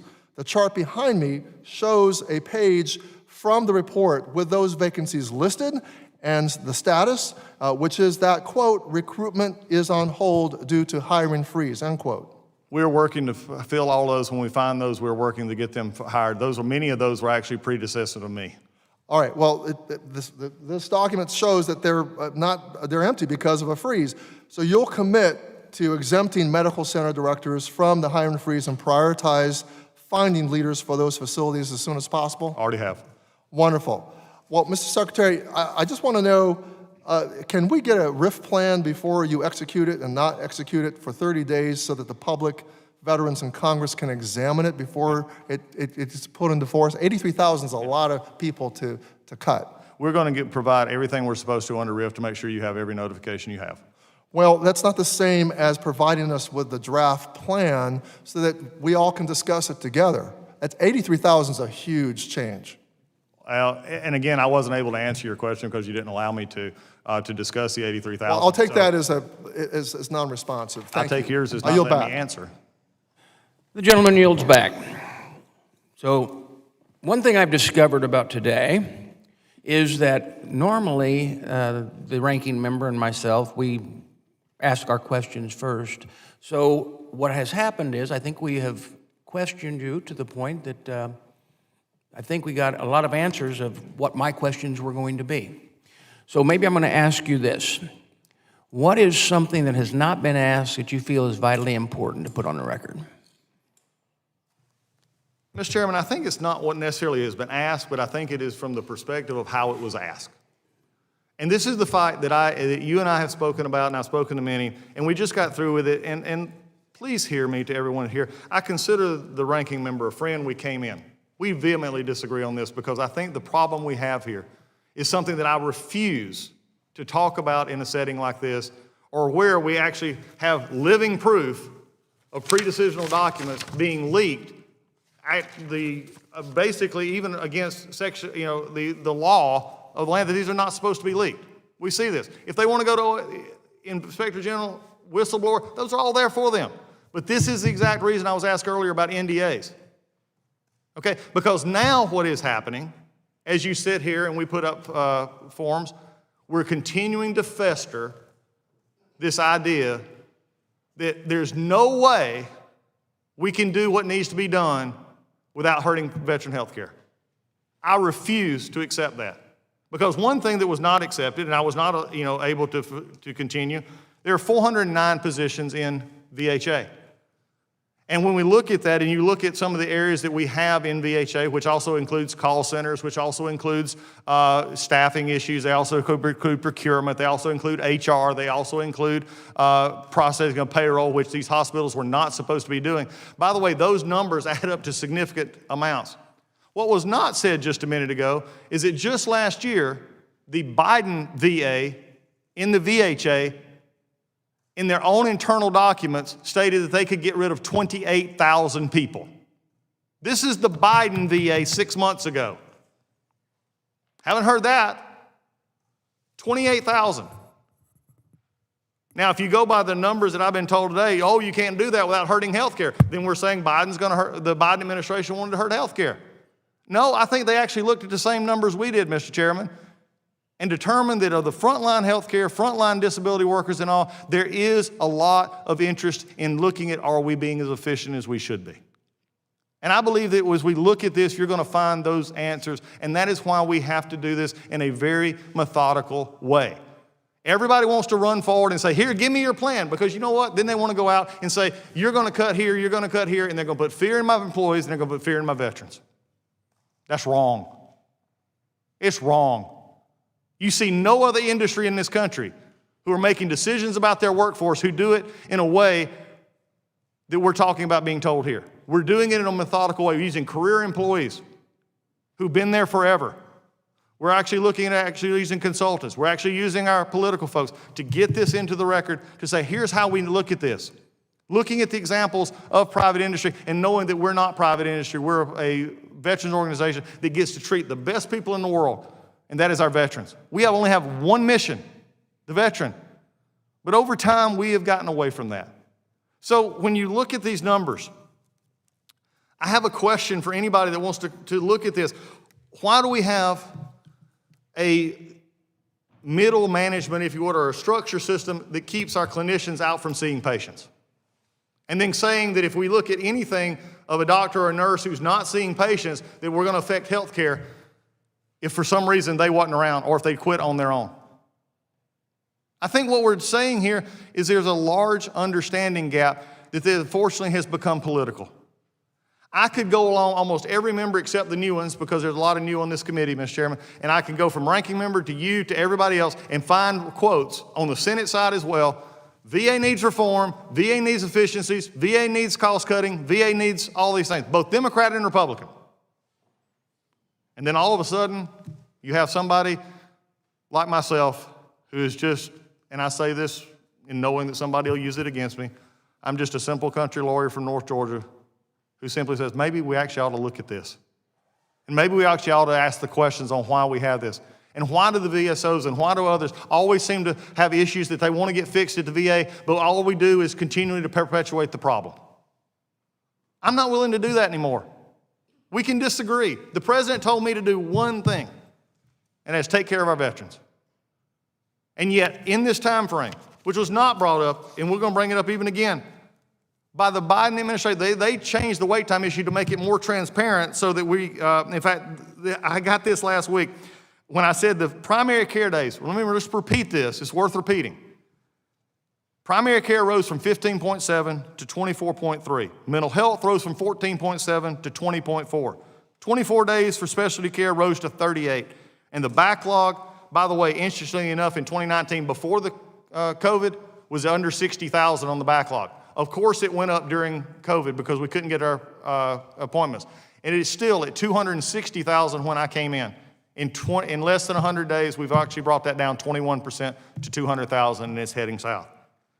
Now, I was actually accused the other day of, well, you're using flawed numbers, and the VA wait time's flawed because the VA changed the way it does its wait times. But here's the problem. It was changed under the Biden administration to better reflect calculations because the data reinforced above did not reflect the adjusted change. It plainly shows that the wait times increased because here's what you need to hear. Wait time clock started only after a veteran was contacted by a scheduler for appointment under the prior administration. In other words, we didn't even start the clock till we reached out to them. The veteran may be looking to get their help, but they didn't get it. So the new method, which was again done under the previous administration and adjusted through every number beforehand. So there's no apples to oranges here. This came from Dr. Lieberman, who is our top doctor, by the way, at the VHA. The method is now calculated on when the schedulers are called to reduce so that we actually make a queer time. So as we look at this, Mr. Chairman, I appreciate you allowing me the time. I appreciate the ranking member. I appreciate all the committee wanting to do good work. But what I can't have is spending another 100 days as we go forward here, because as Dr. Morrison and many others say, yes, there is for people who have morale issues, because they're having to sit here and listen through wrong answers. How that yield? Yes, I do. Thank you. Mr. Secretary, you know, you're opining about a so-called leaked document. It's obvious. It's obvious. We're not mushrooms. We're going to hear stuff. We're going to hear stuff from employees who are alarmed about huge, massive changes that are occurring. And that document, when we don't get answers to our questions, when there's no transparency, we're going to rely on whistleblowers telling us the truth. Look, private industry, sir, would not have fired 2,400 employees and then hired back 1,000. That was indiscriminate firing of probationary employees.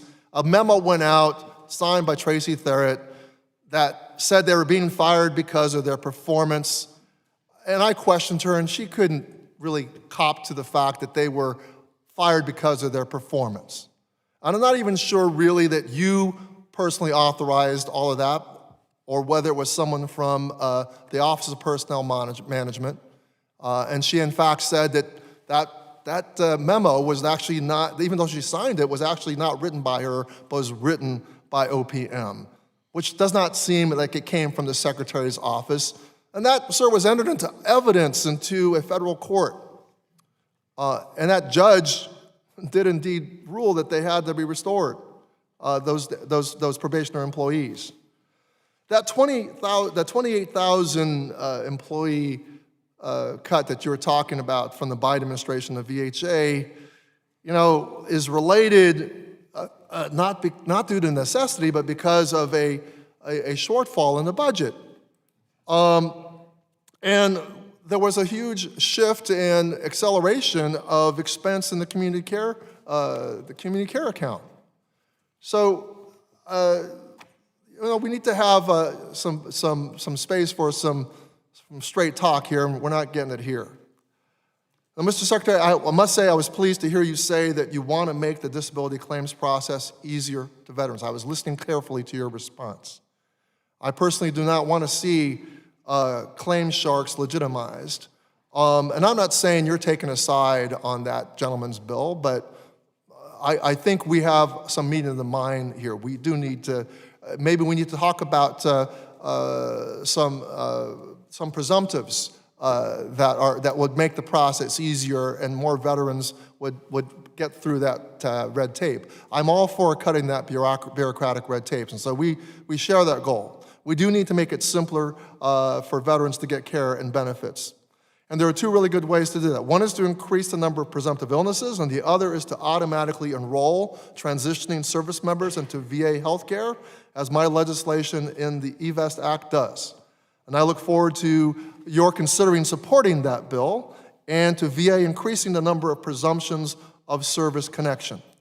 I also think it is possible for us to work together and help veterans and ensure that VA is a world-class institution. But I cannot emphasize enough that VA's unresponsiveness to my questions and letters is not acceptable.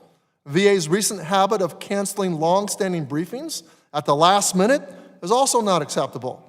VA's refusal to provide briefing materials to staff is not acceptable. And we cannot have a productive relationship if we do not have the information we need for our constitutional oversight responsibilities.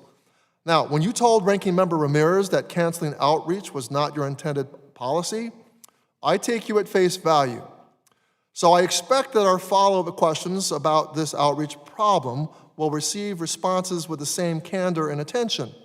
This outreach issue is not limited to just one district or facility. Now, you blame the issue on quote-unquote malicious compliance.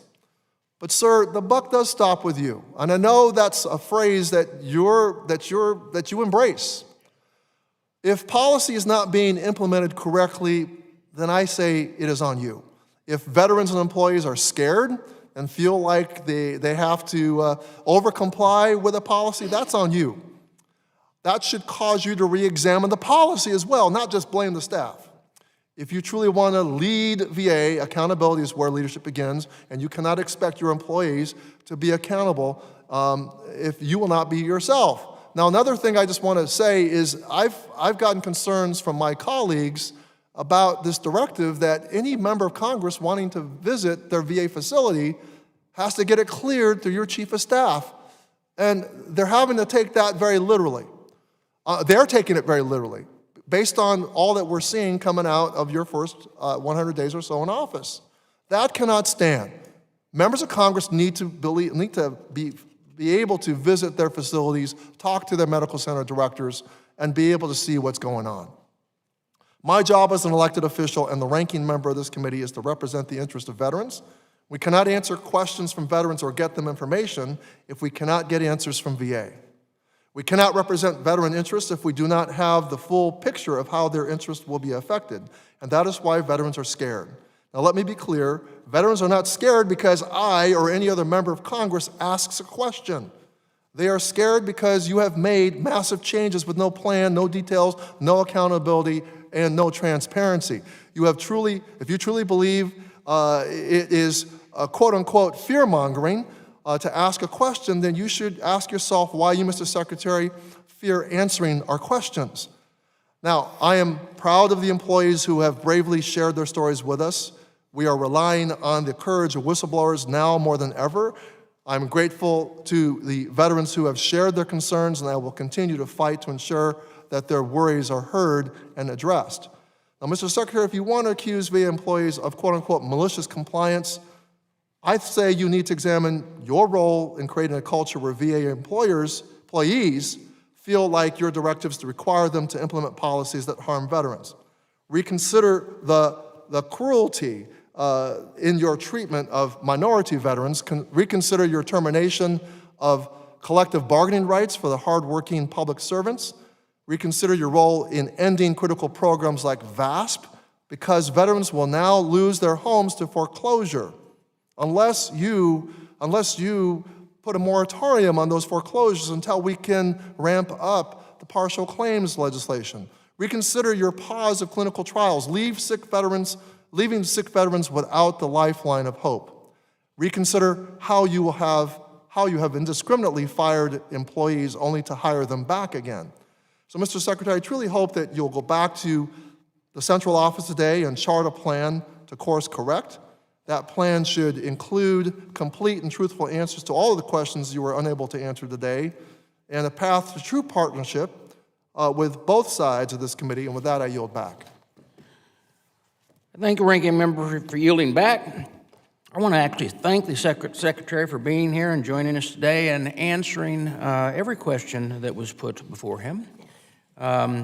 And I want to say that, we do stand for our veterans here, and we all talk how we want to stand for our veterans and that we respect our veterans. Some of us in this room understand that quite often you don't get the birds on your shoulder unless you know how to be a leader.